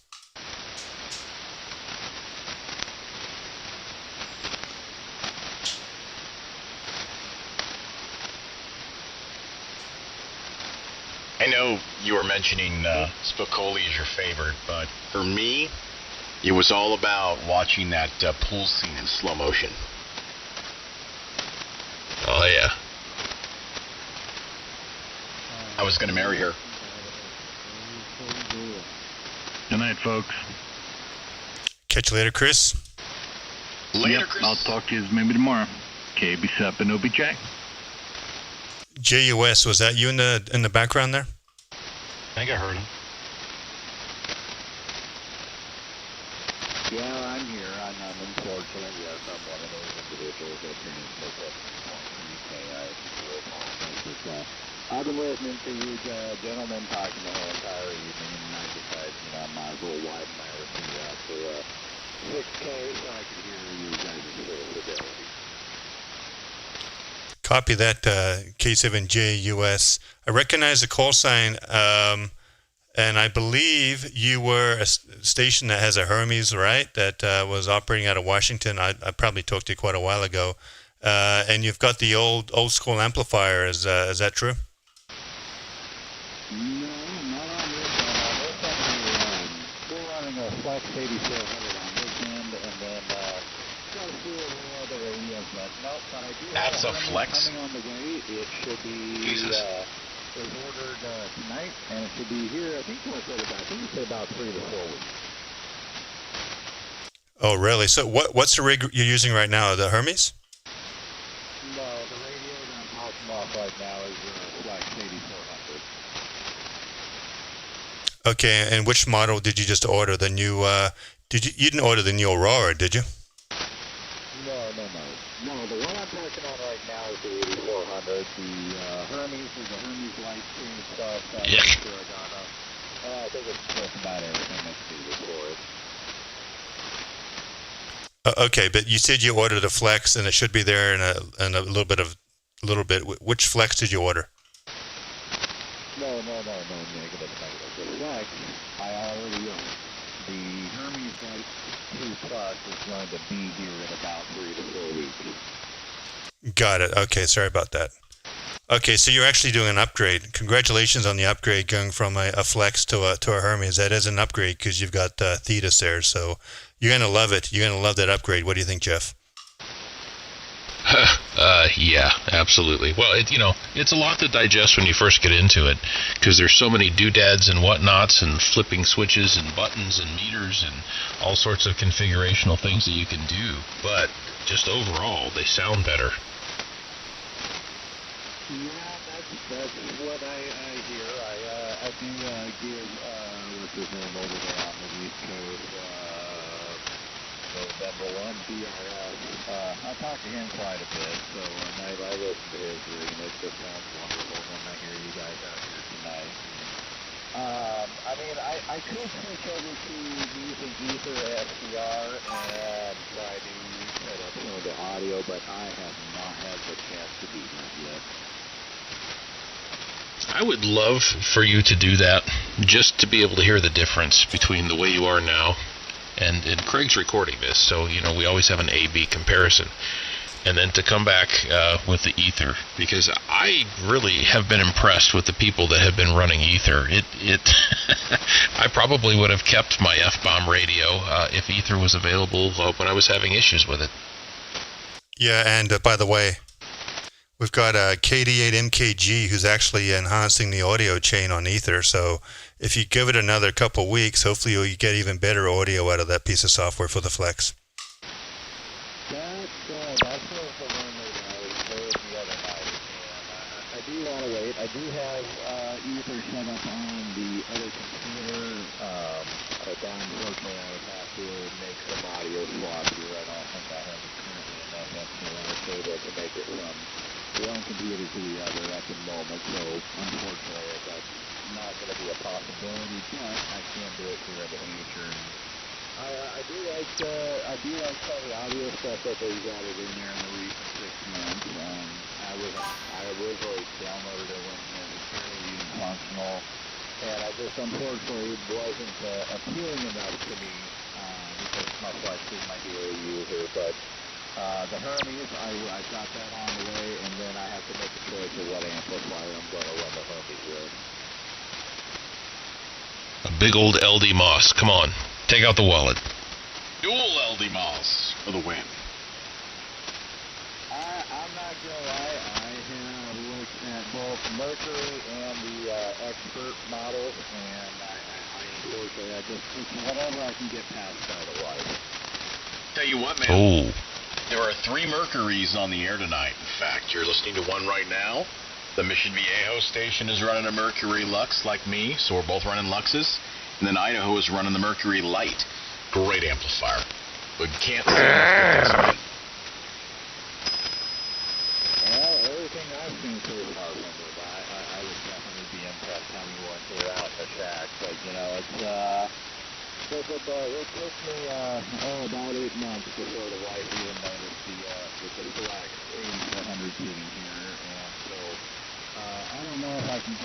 that twice. She probably would kill me if I decided to come home with something just heavier and a little bit more power.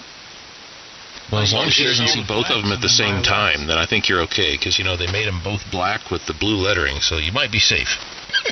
All the flags.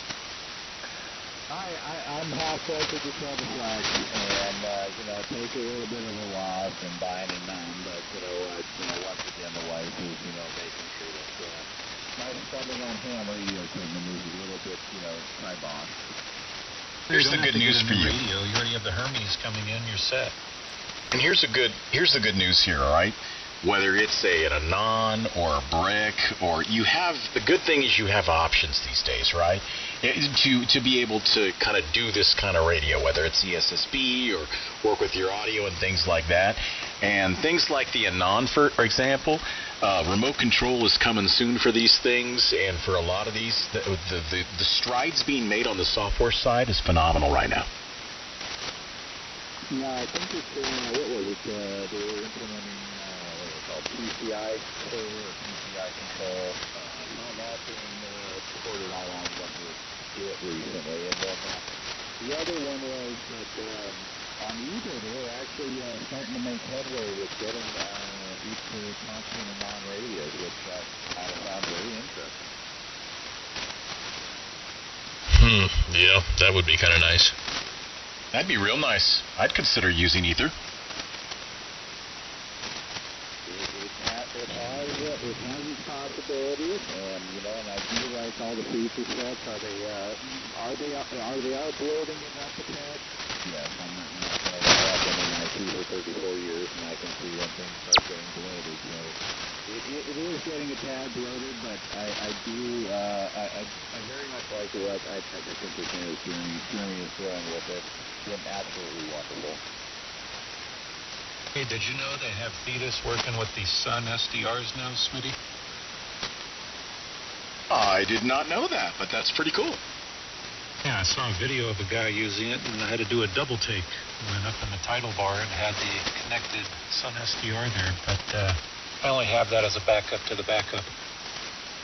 That's interesting, because I remember reading Richie said it would be a ton of work to get Thetis to work on the Sun. So someone must have vibe coded that they're, I don't know, James. It sounds like it's a lot of work. Yeah, it's a fork. I forgot the guy's call sign, but it's clean. He didn't do anything else to it other than making it compatible with the Suns. That's pretty good, man. Yeah, I mean, vibe coding is completely changing this, isn't it?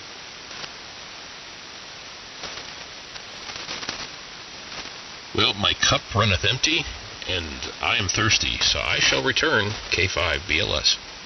I'm refilling as well. Jeff. And the guy with the 8400, it's not too late to put it up on QRZ right now. As I'm actually on there browsing And just put it, at a reasonable price. Wait for that Hermes to show up, and you can get one of these Mercury lights for, I think they're going like $2,200, and 5 watts in will get you pretty close to about maybe 450 out. Well, unfortunately, the shock out here, when it was rebuilt about 2.5, almost 4 years ago, I begged and pleaded the contractors, please put me a sub panel out here, minimum 220. And they promptly ignored me. So my maximum power capacity out here, only at about maybe 320 amps. So running an amplifier right now is just not quite possible with the 3D printer running in the background. Well, wait a minute. The Mercury Lite is a battery-powered amplifier. I'm running off of a 25 amp-hour 48-volt battery that was $90 on Amazon, so that's all irrelevant, over. Okay, good point. Yes, and I'd be on the charger, so I could always charge it up. I think the forward path for your future is quite clear here.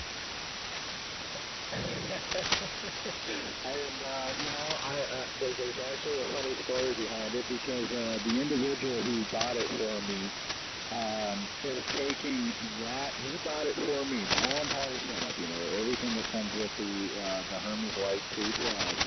he's taking in streams, as I do, G90 with the G19 and all these other accessories, because, honestly, I never touched that radio. I bought it just on a whim and bought all these accessories. Got it off to the side. I think I plugged it in once, turned it on, listened to it, and nope, gotta go away. So I put it back in the box, and he was like, hey, how about you give me that radio, and I buy you the radio you want. I said, deal. So now I just gotta wait for delivery. Well, now you need to always tell them that you really miss it, and it's a better radio, and you're doing all right, though, with the Hermes. I think so. It's a good compromise for the time being, it's not, it is a good package on social media. That's, one of the nicer non-radios, and then, but I think the next purchase after upgrading the electricity out to my barn here will definitely be an amplifier, because I've been wanting to go into it, at least 27 years, or at least the amount of time that I've been a radio operator. I don't think you're going to need anything else after the Hermes is set up and ready to rock. You're pretty much finito.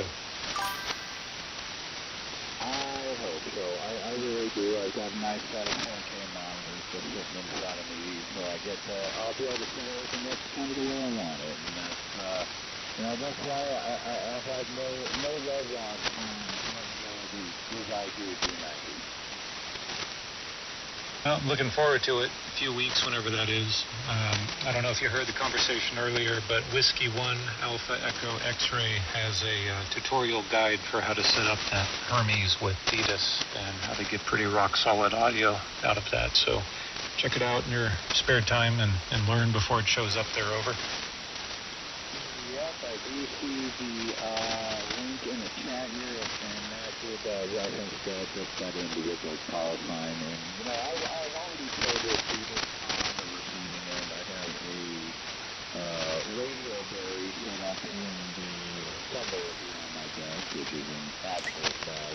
But somewhere on here there's a radio berry, and that's connected to the other computer which has Thetis. And I use that one for receiving. It's kind of probably one of my worst antennas, which is a 6 BTV sitting out in the yard. But hey, it does the job. I played around with it. I like it. And I said, you know what? I need to go with the Hermes. At least it won't hurt my pocketbook too hard. Hey boys, I'm going to check out. It's been a pleasure talking to everybody tonight, but it's time I got to go in and tend to some other household duties. So have a great night, everybody. Thanks, Craig, for streaming tonight. Sounds great. You're doing a great job. Very impressed with the streaming monitor visual. It looks great. All right, guys. See you later. Talk to you later, James. Bye-bye, everybody. N6RRV from Mission Viejo. 7-3, Scotty. K5 BLS. Hey, catch you later, Scott. If I don't talk to you, have a good trip out to Idaho, N6MUD. Yeah, roger that. I'll be leaving Alaskan Airlines. I think it's 10 o'clock in the morning, something like that, on Sunday morning. All right, have a good trip. I look forward to hearing you from James's station. Yeah, roger that. When he's up here. I'll get his station sounding really good, guys. Don't worry about it. And do me a favor, when you show up at the house and you see the granddaughter, you go, hey, I just flew in from Mission Viejo, and boy, are my arms tired. Yeah, that'll be fun. I'll have some good quality family time, man, if I don't talk to you. Roger that.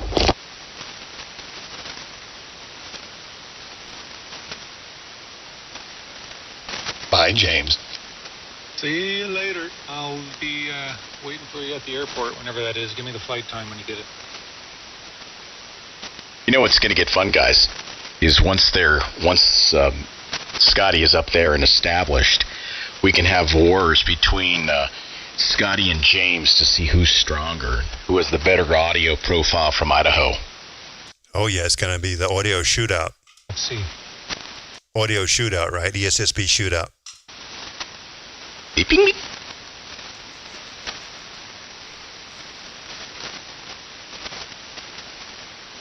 They're audio outlaws. That's what happens.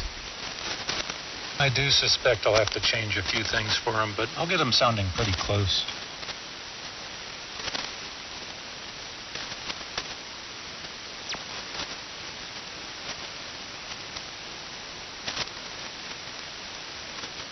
figure I could save the RM Italy and the brick and have a preliminary setup for him once he gets more permanently stationed up in Eagle. Well, he's got that spare 7,000 MK whatever G, right? So basically he could use that as initial station, I'm assuming, right? No, he tossed that like a year ago. It's been new in box and never even used it, I think, once. I tested it just to see if it turned on and connected, and it did. But I think ever since that point, which was a few years ago, up until a year ago, he said, I'll use this and spend it towards a Lux, and I think that's what happened. Okay, so he sold it, huh? Yeah. It's. I think he sold it for the same price he got it for. Okay, so he's on the hunt for another radio then. Okay. I don't think he's really going to get another radio. It's kind of pointless. Again, I have 2 backup rigs here, and even if I put them on the SunSDR, you're probably not going to tell the difference. Oh yeah. Well, you've got a 10E, right? Or not a? You've got another Hermes type of a radio too, so that'll work. Yeah, exactly. The brick too. So that's what I would proffer up front is get that set up. I'll save the RM Italy for now, unless he wants to get a Lux again or some crazy business like that. But I would propose he just gets one of these lights.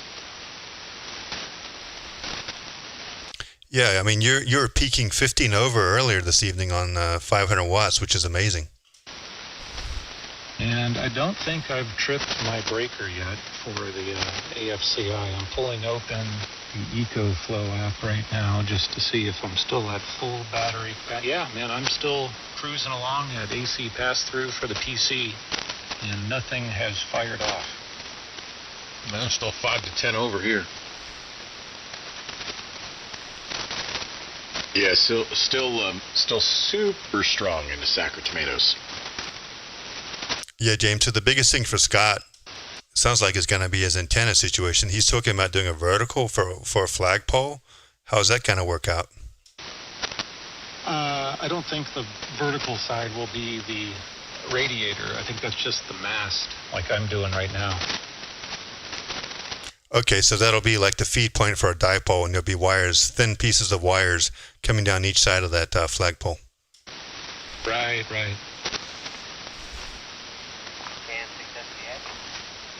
You gonna treat it like a doublet, or you gonna coax feed it?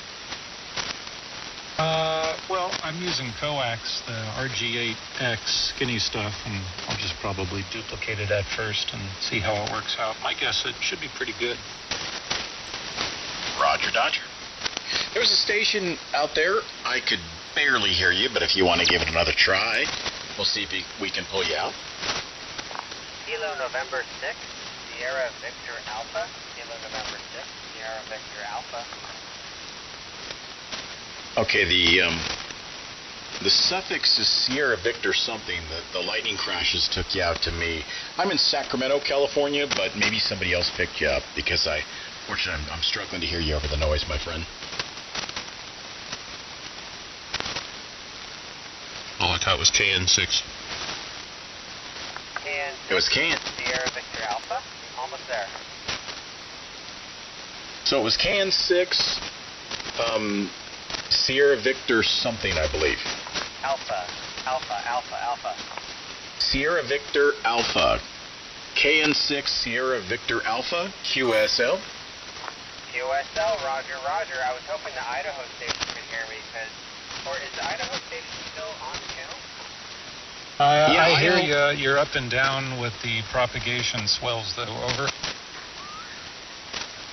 Wow, if you're the Idaho station, you're coming in really clear to Southern California. You're S9 and my noise is S7. You're a solid 45. Oh, well, good deal. I heard you that time. Heard everything you said. Your signal strength is quite weak. Unfortunately, you're about S6 here. My noise is S5 currently with the lightning. All right, cool. Thanks for the Yeah, he's definitely on frequency. Check that out because I couldn't believe you were from Idaho. It sounded so clear. So I'll return back to net. Great net, guys. Thanks. Kansas SDA. Sierra Victor. Call. Yeah, it's let's get it again here. Kilowatt November 6 Sierra Victor Alpha, I recall. And just confirm your call. And what's the radio? I'm using a Kenwood TS50 at 100 watts with a half-wave dipole at about 13 feet. Can't SDA.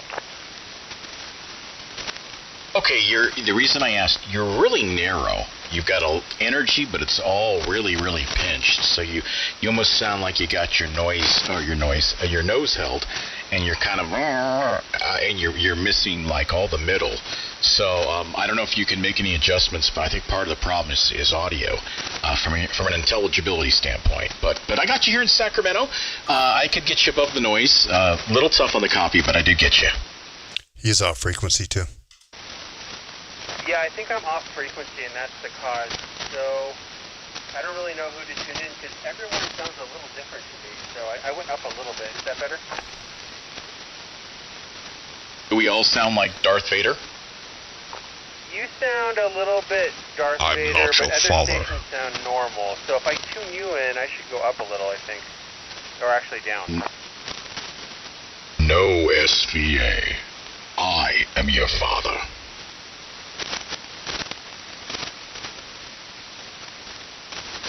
How about I this? actually had a look better? around me there, Smitty. Yeah, I think your radio is a little off frequency. I mean, I don't sound too much like Darth Vader, but I mean, I would take it as a compliment anyways. Okay, there, I think I got you a little bit better. How's that? Kansas SBA. Oh, you sound like a human being now. I kept having flashbacks to Mel Brooks. I see your Schwartz is as big as mine. Okay, thanks a lot, guys. I appreciate it. By the way, I'm curious about somebody mentioned a vibe coding project with one of the SDRs. Was that confirmed that somebody vibe coded that, or was that just a guess? Yeah, so a couple of things, right? I'm not sure how into the various SDR programs you are, but there's a program called Zeus for Thetis, or for Apache Labs type radios and Hermes. That was 100% vibe coded. We've got KD8 MKG here, who's somewhat vibe coding some updates to another Flex piece of software called Ether. So yeah, and I just recently got done vibe coding the website n6mud.com, 100% or 99% vibe coded. So vibe coding is a thing, and it's pretty powerful as long as you know how to keep AI within guardrails. Oh yeah, I totally agree. I vibe coded an SDR transceiver on an ESP32 from scratch, including doing the entire DSP pipeline and a lot of hardware design for it also. And I had no complaints there. I mean, using the agent inside VS Code is a lot better than the web interface in my opinion. I mean, way better actually. But it's definitely real. I don't know where we're going with this, but it's definitely real. Yeah, using the command line, the CLI for within VS Code for codecs is definitely the way to do it. That's how I do it. Yeah, me too. I use ChatGPT codecs, and I also have Claude. And Gemini just was a mess inside VS Code, so I gave up on it. But I fall back on ChatGPT. I know Claude's supposed to be way ahead, and yeah, you can tell they're in it for the love of the game. But I don't know. ChatGPT just works really well all the time. I have no complaints. Plus, I think it's cheaper. And my $20 a month for ChatGPT Pro has given me all the tokens I need to do a bunch of stuff. So I think Codex is cheaper than Claude. I think I'm paying the same right now, within a couple dollars. But it might be a promotion on Claude's side. Yeah, I have frequently used up a week's worth of usage in 5 hours. But I noticed on ChatGPT, but I noticed that they have been giving away free resets, like without even saying anything. They just reset your usage all the time. And they put a blog post about it, like, yeah, we're just giving everyone free resets. But I've actually maxed it out quite a bit, and not with slop, like with really careful guidelines and stuff. You know, really clean stuff. It's easy to use it all up on a project that's just technical, not even a lot of files. What do you think? Yeah, well, maybe that's what's going on here. Maybe my limits were reset without even letting me know, because I've done a ton of it, and it's so far no bill. I mean, no more than the $20 a month. One time I bought extra credits because I really needed to finish something. It is a little scary. I mean, my productivity is so much higher that at some point I can't go back. And they know that. And I don't know what year that's going to be, but it's not going to be too long. You know what I mean? So here's the thing, right? The average developer, average senior developer, not a junior, but a senior developer, is at least 5x more productivity out of it. And you're right, it becomes addictive, but also you get burnout. Your brain is going doing so much more thinking. At least for me, I can see myself getting burnout way faster using vibe coding. So it's just, so you got to be careful you don't get burnout, because it really is truly amazing how much stuff you can crank out in a day. Yeah, you know what? It's interesting you say that, because I have the opposite experience. It extends my ability to work much longer because I don't have to. I think it's because I'm just generally sloppy. Like, I don't take very good notes and I don't manage my projects very well, but it does that extremely well. I can have it take a snapshot and like write me a primer on my own project so that when I come back to it later, I don't have to think. And it takes care of all the tedious, like, you know what I'm talking about. It really offloads my brain, so I'm surprised you say that, but maybe it's different for the kinds of projects and the people's brains are different, I don't know. Yeah, well, it depends, but because the way I do it, as I add features, I have it automatically document the features for me as it goes along. And you're right, that saves you time there. But I guess what I'm trying to say is you're adding so much functionality so fast when it comes to reviewing the code, raising pull requests, and actually if you physically go through and review the changes, you're reviewing a lot more code in a shorter amount of time. I guess that's what I'm trying to say. If you truly want to review it. Now, some people don't review it, but someone's got to review those pull requests.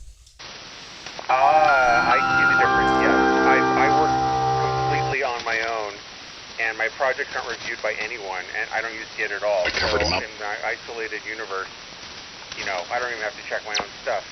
It's just ship it. And because of what I'm working on and so forth, it doesn't matter. Like, it is for work, but because of what I'm working on, it doesn't matter. But yeah, if you had to work in the team and also review everything you produce, you're basically suddenly a manager with like a gigantic workload. So I totally see what you're saying. Is that it? Yeah, 100%.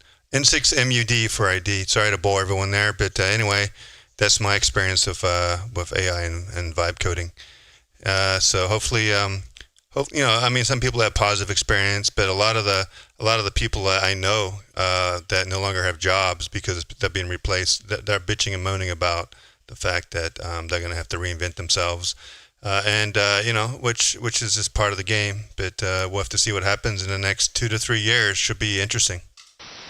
Just behave yourself. I think they're going to be okay. They have to have some initiative, and the people with zero initiative and zero desire to use this tool, they probably had jobs, and no offense, but they probably were doing something that was probably going to not exist anyway in a short time, because it can help you reinvent yourself really quickly. It's like the best way. And I have an overall positive feeling, but I do know that they're going to rug pull us at some point. Maybe not, but I have a feeling, it's so addictive. They might, and it is a little scary. But I'll go back to net after your final because I don't want to take up everyone's time. All right. Hey, thanks for jumping in there. I think it's KN6SVA if I got that right. So have a good evening. Thanks for jumping in. Check out our live stream that you already did. So come back, join us, and look forward to hearing how you sound on that Hermes Lite Plus. Yeah, hurry up and get that Mercury Lite. Yeah, all right, thanks a lot. That wasn't me with the Hermes. I have an ancient Kenwood TS50. I was asking about the Hermes. K6SVA, back to net. Oh, sorry, I got you mixed up there. Sorry about that. Oh, yeah, that fooled me too, Craig.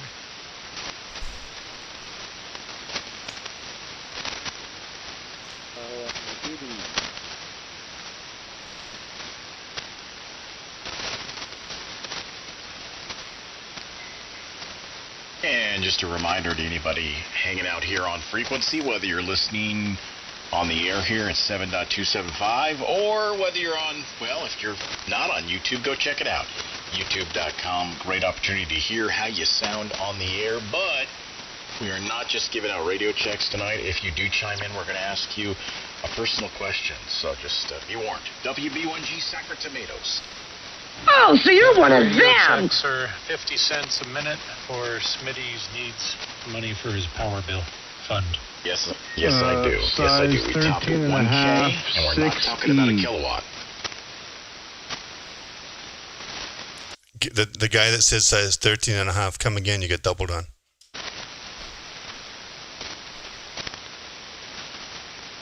Go again, station. I said size 13.5, 6E. 13.5, 6E. So your shoe size? Well, that's the whole Monty Python reference about a personal question, right? Oh my God. Okay, sorry. The Monty Python reference just flew right over my head. Forgive me. It's late. Yeah, I'm still listening when I can. I've got logged into work and I get to adjust cameras on the toll road. Yay! K6UVR, I'm listening. Sounds like an interesting job there. Well, I turned the power supply on to charge the valence lithium-ion battery that had dropped down below 13 volts. So now the amp has a little bit more juice to it. I just said it sounds like you've got an interesting job there, changing surveillance cameras on a toll road. Which toll road are you talking about? The one up there in Orange County? I assist in the care and feeding of the 4 toll roads here in Orange County, but I'm working on the one in Ontario right now on the 10, trying to make the pretty pictures look better so that people can pay for their tolls without having to go through too much effort. Copy that. You had a little bit of a hiccup there, right on that last transmission. Yeah. Ooh. Oh, yuck. It sounded like toilet splatter. Oh, You're right there, buddy. If I turn the drive down a bit. There we go. I guess I could talk loudly for just a moment. See if that takes care of it. Yeah, okay. No more splatter It's there. funny, the dynamics of a signal have completely changed. Yeah, lowering the drive power really helped there.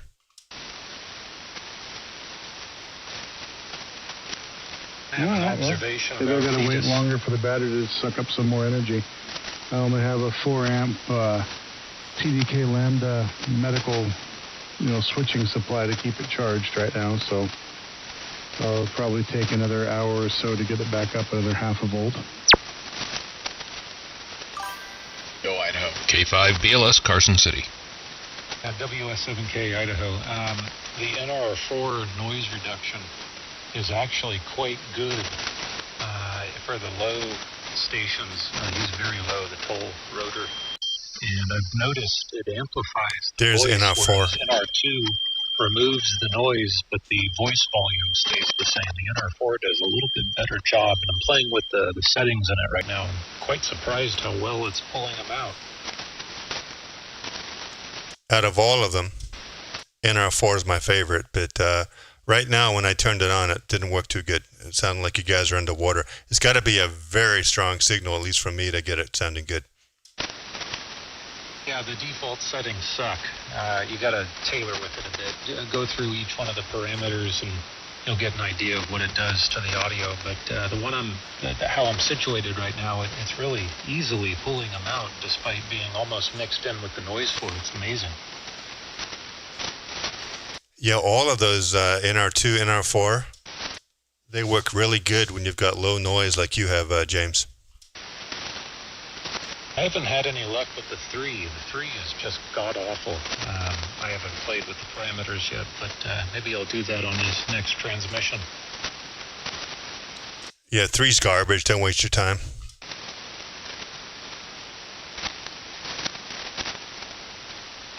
I'm noticing here there is no parameter set up. It's just take it or leave it.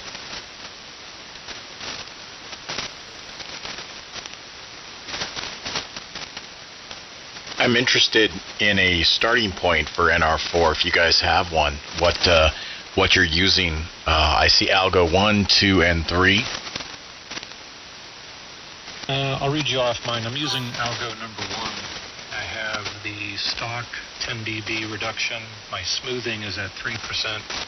The whitening is at 2%. The rescale 2%, and the SNR thresh is at -10 stock.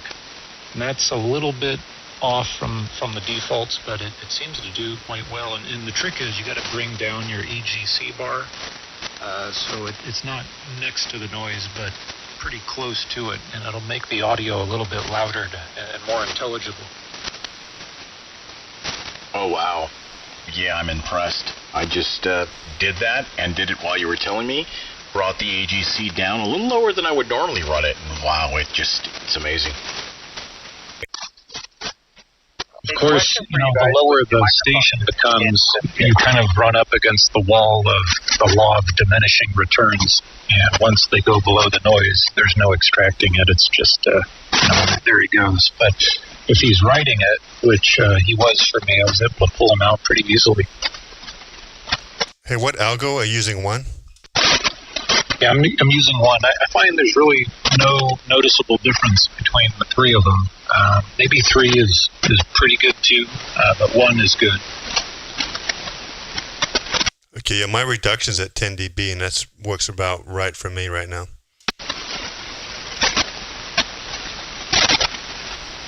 I don't normally use noise reduction ever, but with this lightning, it's pretty bad.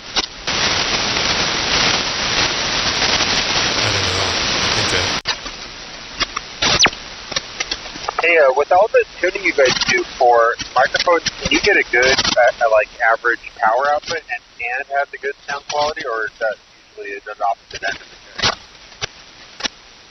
I got about half of that. Craig, can you relay? Yeah, he's asking with Anans and Thetis and that, what type of signal density we get. We get pretty good signal density. I believe that was the question. Is that correct? Yeah, I was wondering, because so you guys have amazing sound quality, with the ESSB. I hear it on the stream. I'm pretty sure I'm hearing it on the stream. But I'm curious, can you get the sound quality you like, but also get the power density you want at the same time, or do you have to do more compression that sounds worse to get the sound density? You can't do that good. Get him, James. Well, a lot of us here are running processors. In some cases, like Smitty, he's running an Orban Optima broadcast quality processor, and it severely increases the density, but not in a bad way. It makes it so the station is, in fact, more efficient for the power that you're supposed to be running. In his case, a kilowatt. So he's getting awful close. If I had to put a number to it, he's probably like 75 to 85%. Close to full duty cycle compared to, say, putting out a carrier. And it's impressive for single sideband, where normally it's about 25 to 35% of density average. And I think it does a good job. Over. That's how we like it. Thick and wide. Oh my God. That's what she said. So we know, Jeff. That's why I said it. All you guys are drinking tonight. Too chicken. Folks, there's something in that soda.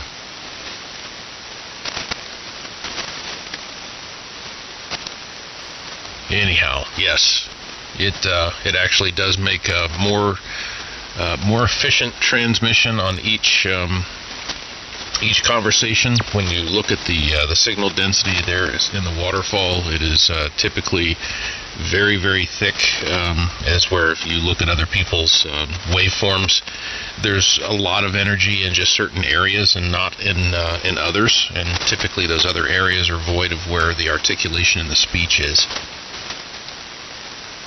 Folks, I fear the cliff is near. Jeff you're still totally audible. I still hear you. Oh, there's the processor getting crunchy again. You hear that, Greg? You're still there, Jeff, but you're a little harder for me to pull out. You're like an S8 on average. Yeah, as are you. Yeah, finger that pot there, Smitty. Yeah, I gotta give it the finger again.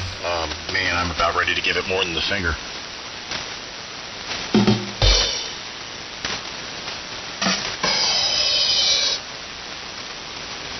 Damn, we gotta pay these guys more money. They're slowing the draw. Just put your fingers away back in your pocket, and not that pocket.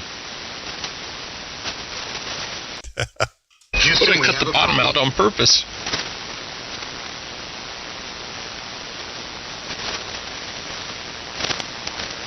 N6MUD for ID live streaming on YouTube. Still got a lot of activity out there. Still got at least 20 or so active listeners. So welcome all the SWLs. Yeah, you know what? Let's do a little feature here on the YouTube, okay? Things have slowed down a little tonight. Ask any one of us or all of us a question. That's the feature we're doing right now on YouTube. N6MUD, November 6 Mike Uniform Delta. That is the YouTube channel name. Go out there, ask any question, bring up any topic, and we'll chime in. There we go. See how this goes. Don't ask Smitty about women. Yeah, negative. I wouldn't even know what they are anymore. Kilo 7 Bravo Delta November. I'd like to see how I'm getting out, okay? Loud to me in Sacramento, sounding very good. Where might you be? I might be in southern Utah, okay? Oh, we've got a path to southern Utah. You're sounding very strong here. I could swear I heard New York. I heard New York State. Go for New York State.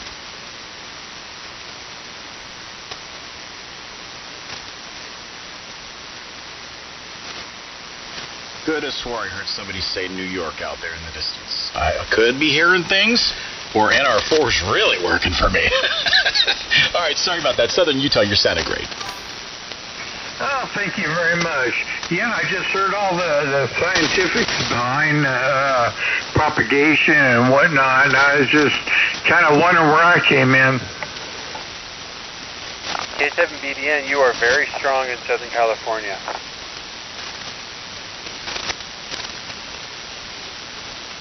Okay, yeah, I copy strong in Southern California. Sacramento is usually no problem. 15. 30 over near Boise, Idaho. Yeah, 15 over into Sacramento. Not even, you sound like you're in the room.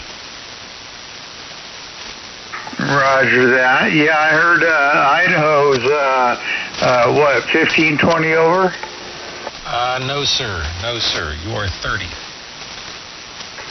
30? Well, that just blows me away. I'll take that, though.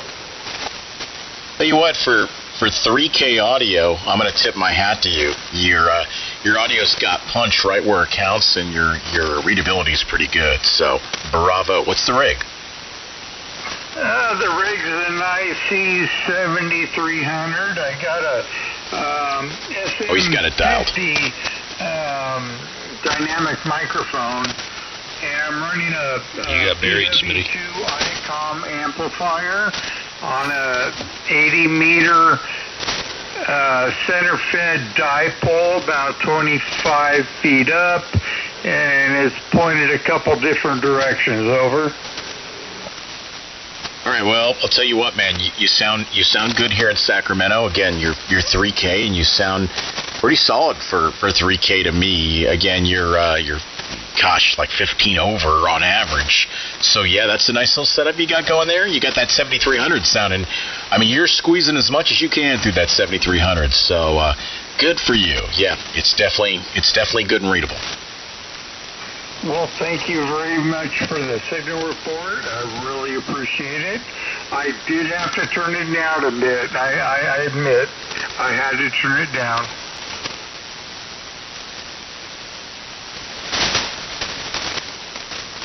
I bet you that sounds like a good setup for DXing right there. Again, you've got all the audio where it needs to be, so you can rag chew with that bad boy, or you can DX with it. It's kind of right there in the middle. So, well done. Some people go too far into the narrowness, and some people go too far and cut off too much of the mids and highs. But you've kind of got it all there. Well, I appreciate that. I worked on that really hard, to be honest with you.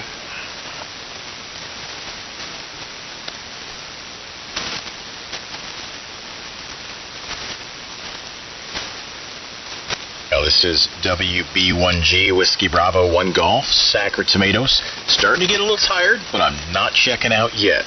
Getting close, though. Oh, damn it, Smitty. Okay, I'll check out then. Fine. All right, whiskey. Don't do it! Kilo. Don't do it! TV show. No! All right, really go to bed. You all enjoy. Stay classy. All right, James. Threes, yep. I'm going to be the second one. I was going to go with 9:30, but I waited till 10. Anyway, Smitty, time for you to take over. Catch you guys tomorrow, or maybe the next day, or whatever. K5 BLS Carson City. I'm going that way. Oh boy, we lost two of them. Hey, 7-3 Idaho, 7-3 Carson. Good hearing you both out here tonight. Catch you later there, James and Jeff. You guys have a good evening. Hopefully we'll chat soon.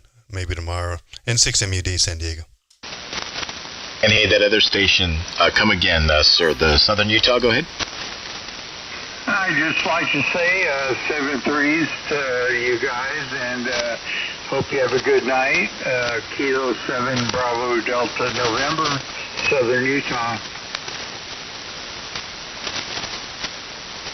Okay, and give me the call one more time, just because I'm a little dyslexic and I did not copy it properly. I'm sorry. One more time. I'm sorry. Kilo 7 Bravo Delta November. Oh, believe me, it is not you. I've had a few glasses of wine and getting a little tired, so it was 100% me, sir. All right, man. Is it Dana? Is that right? That is right. I go by Charlie, but Dana works. That's right. I've talked to you before. I recognize the name Charlie. Yeah, we talked just a couple days ago, in fact. Good to talk to you again, man. Sorry about that. The voice did sound familiar, and it just I didn't copy your call, and probably if I had written it down earlier, I would have realized. So good to talk to you again, brother. It's been a few days, but I think it was the 6th we connected. But yeah, sounded good, man. Yeah, thank you very much. Good to talk to you again. Kilo 7 Bravo Delta November. I'm here. He sounds really good here in Orange County. K6UVR. Yeah, he does. There's a lot of audio, but it's not too objectionable. You know, sometimes it's easy to go the wrong way on that. But he sounded pretty damn good and pretty clean. He had all the frequencies and the emphases on the right syllables. That was a view from above. That was my aunt. My aunt growing up used to say that to me as a kid. She's long gone now, but you know, some things kind of burn into your brain when you're growing up, and that's what she used to say. And for some reason, I just took it and made it my own. Yeah, Grandma would point her fist at you with her middle finger extended, but not vertically. She'd point it at you. She'd shake it, and she'd say, "That's the word with the bark on it." I'll tell you what, man. I was lucky enough to meet my great-grandma, who immigrated and went through the 1906 earthquake. And I was I was pretty young, and it was back when those first-generation VHS recorders with the separate camera and the separate VCR kind of recording unit. And I videotaped her, and I interviewed her and asked her about immigrating to America and traveling, you know, and living through the earthquake. And she explained like how their house had collapsed, but she went in to stoke the stove and to warm up the milk for the baby, and just kind of like wow, it's just amazing stuff. My point though is that hold on one second here. Sorry about that. I got somebody coming in.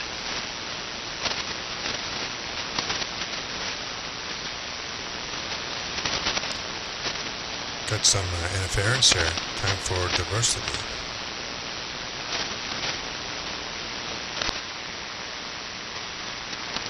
Stand by, be right back.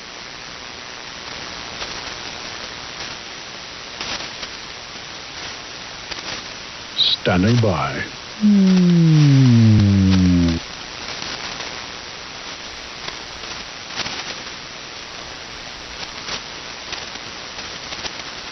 Okay, sorry about that. The dog was throwing up. Gotta love it.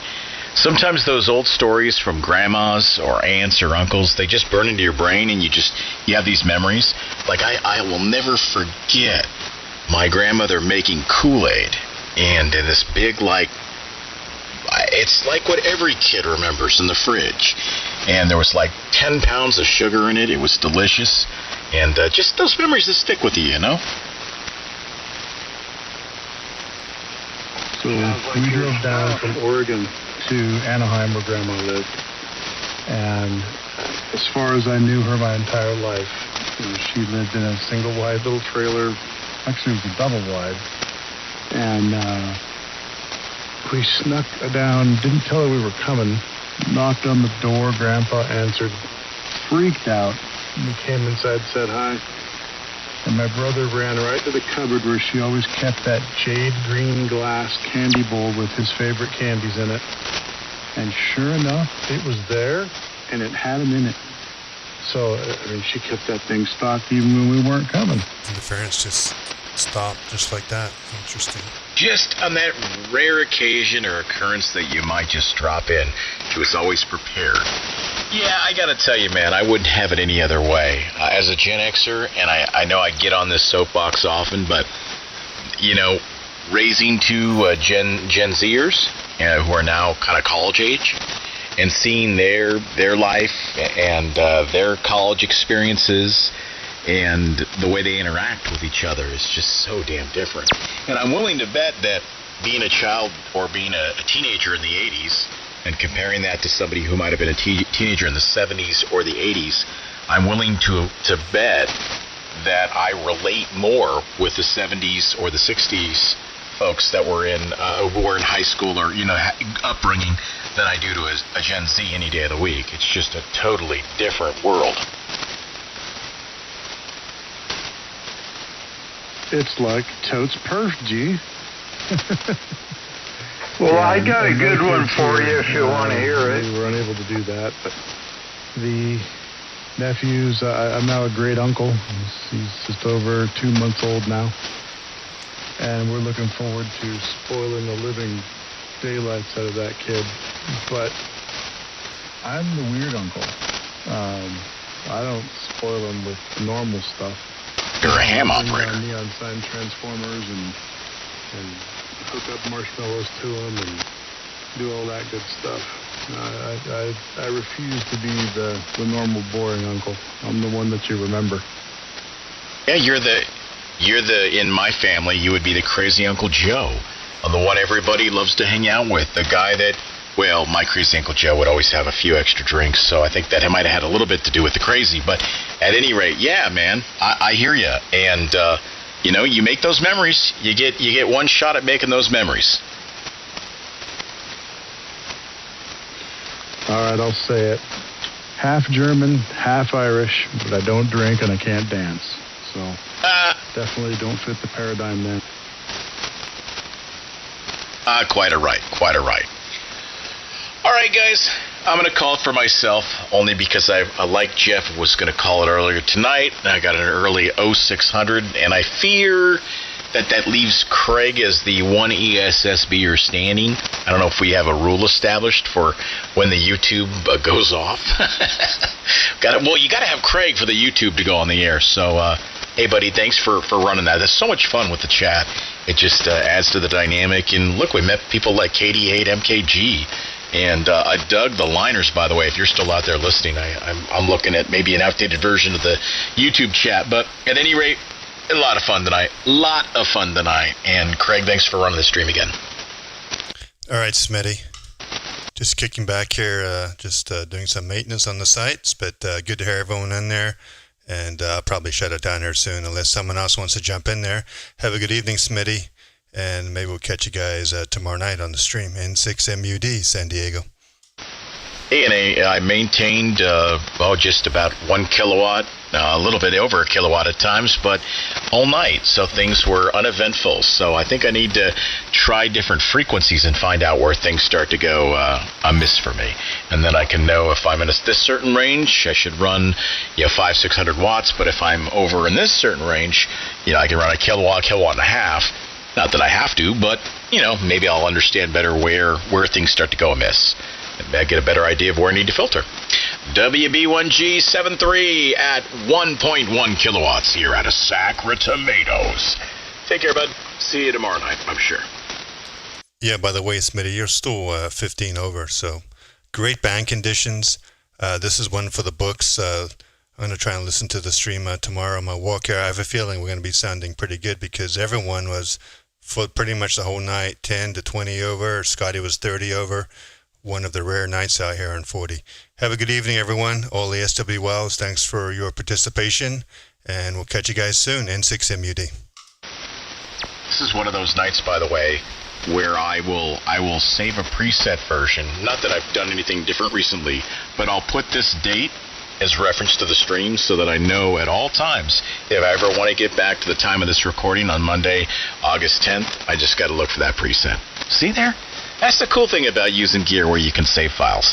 WB1G, take care, bud. That's pretty smart. All right, catch you guys later. Hopefully we can do it again. Happy notes, and anybody listening who don't have the license yet? Yeah, I was going to say something about my heritage, but that's okay. K7BDN. Set up a test session for you, and you too can actually say hello without having to type. K6UR. Have a great evening. Very, very well said, by the way. You got covered up a little bit there, but we got most of that. And by the way, this is 1K, 1 kilowatt, and this is 10 watts. This is 10 watts. WB1G Whiskey Bravo 1 call. Good night. Yes, Smitty. S8, still copy it. All right, catch you guys later, 7-3s.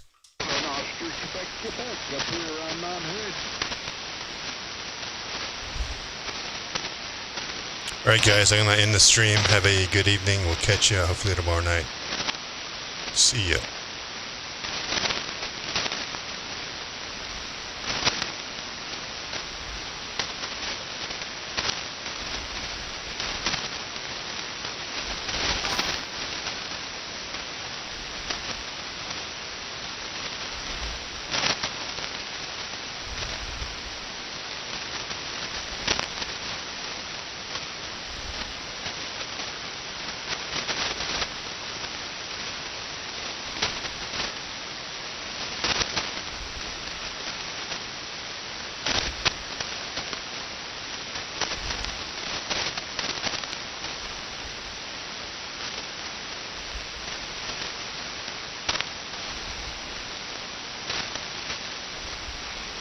Mike 7 Golf X-ray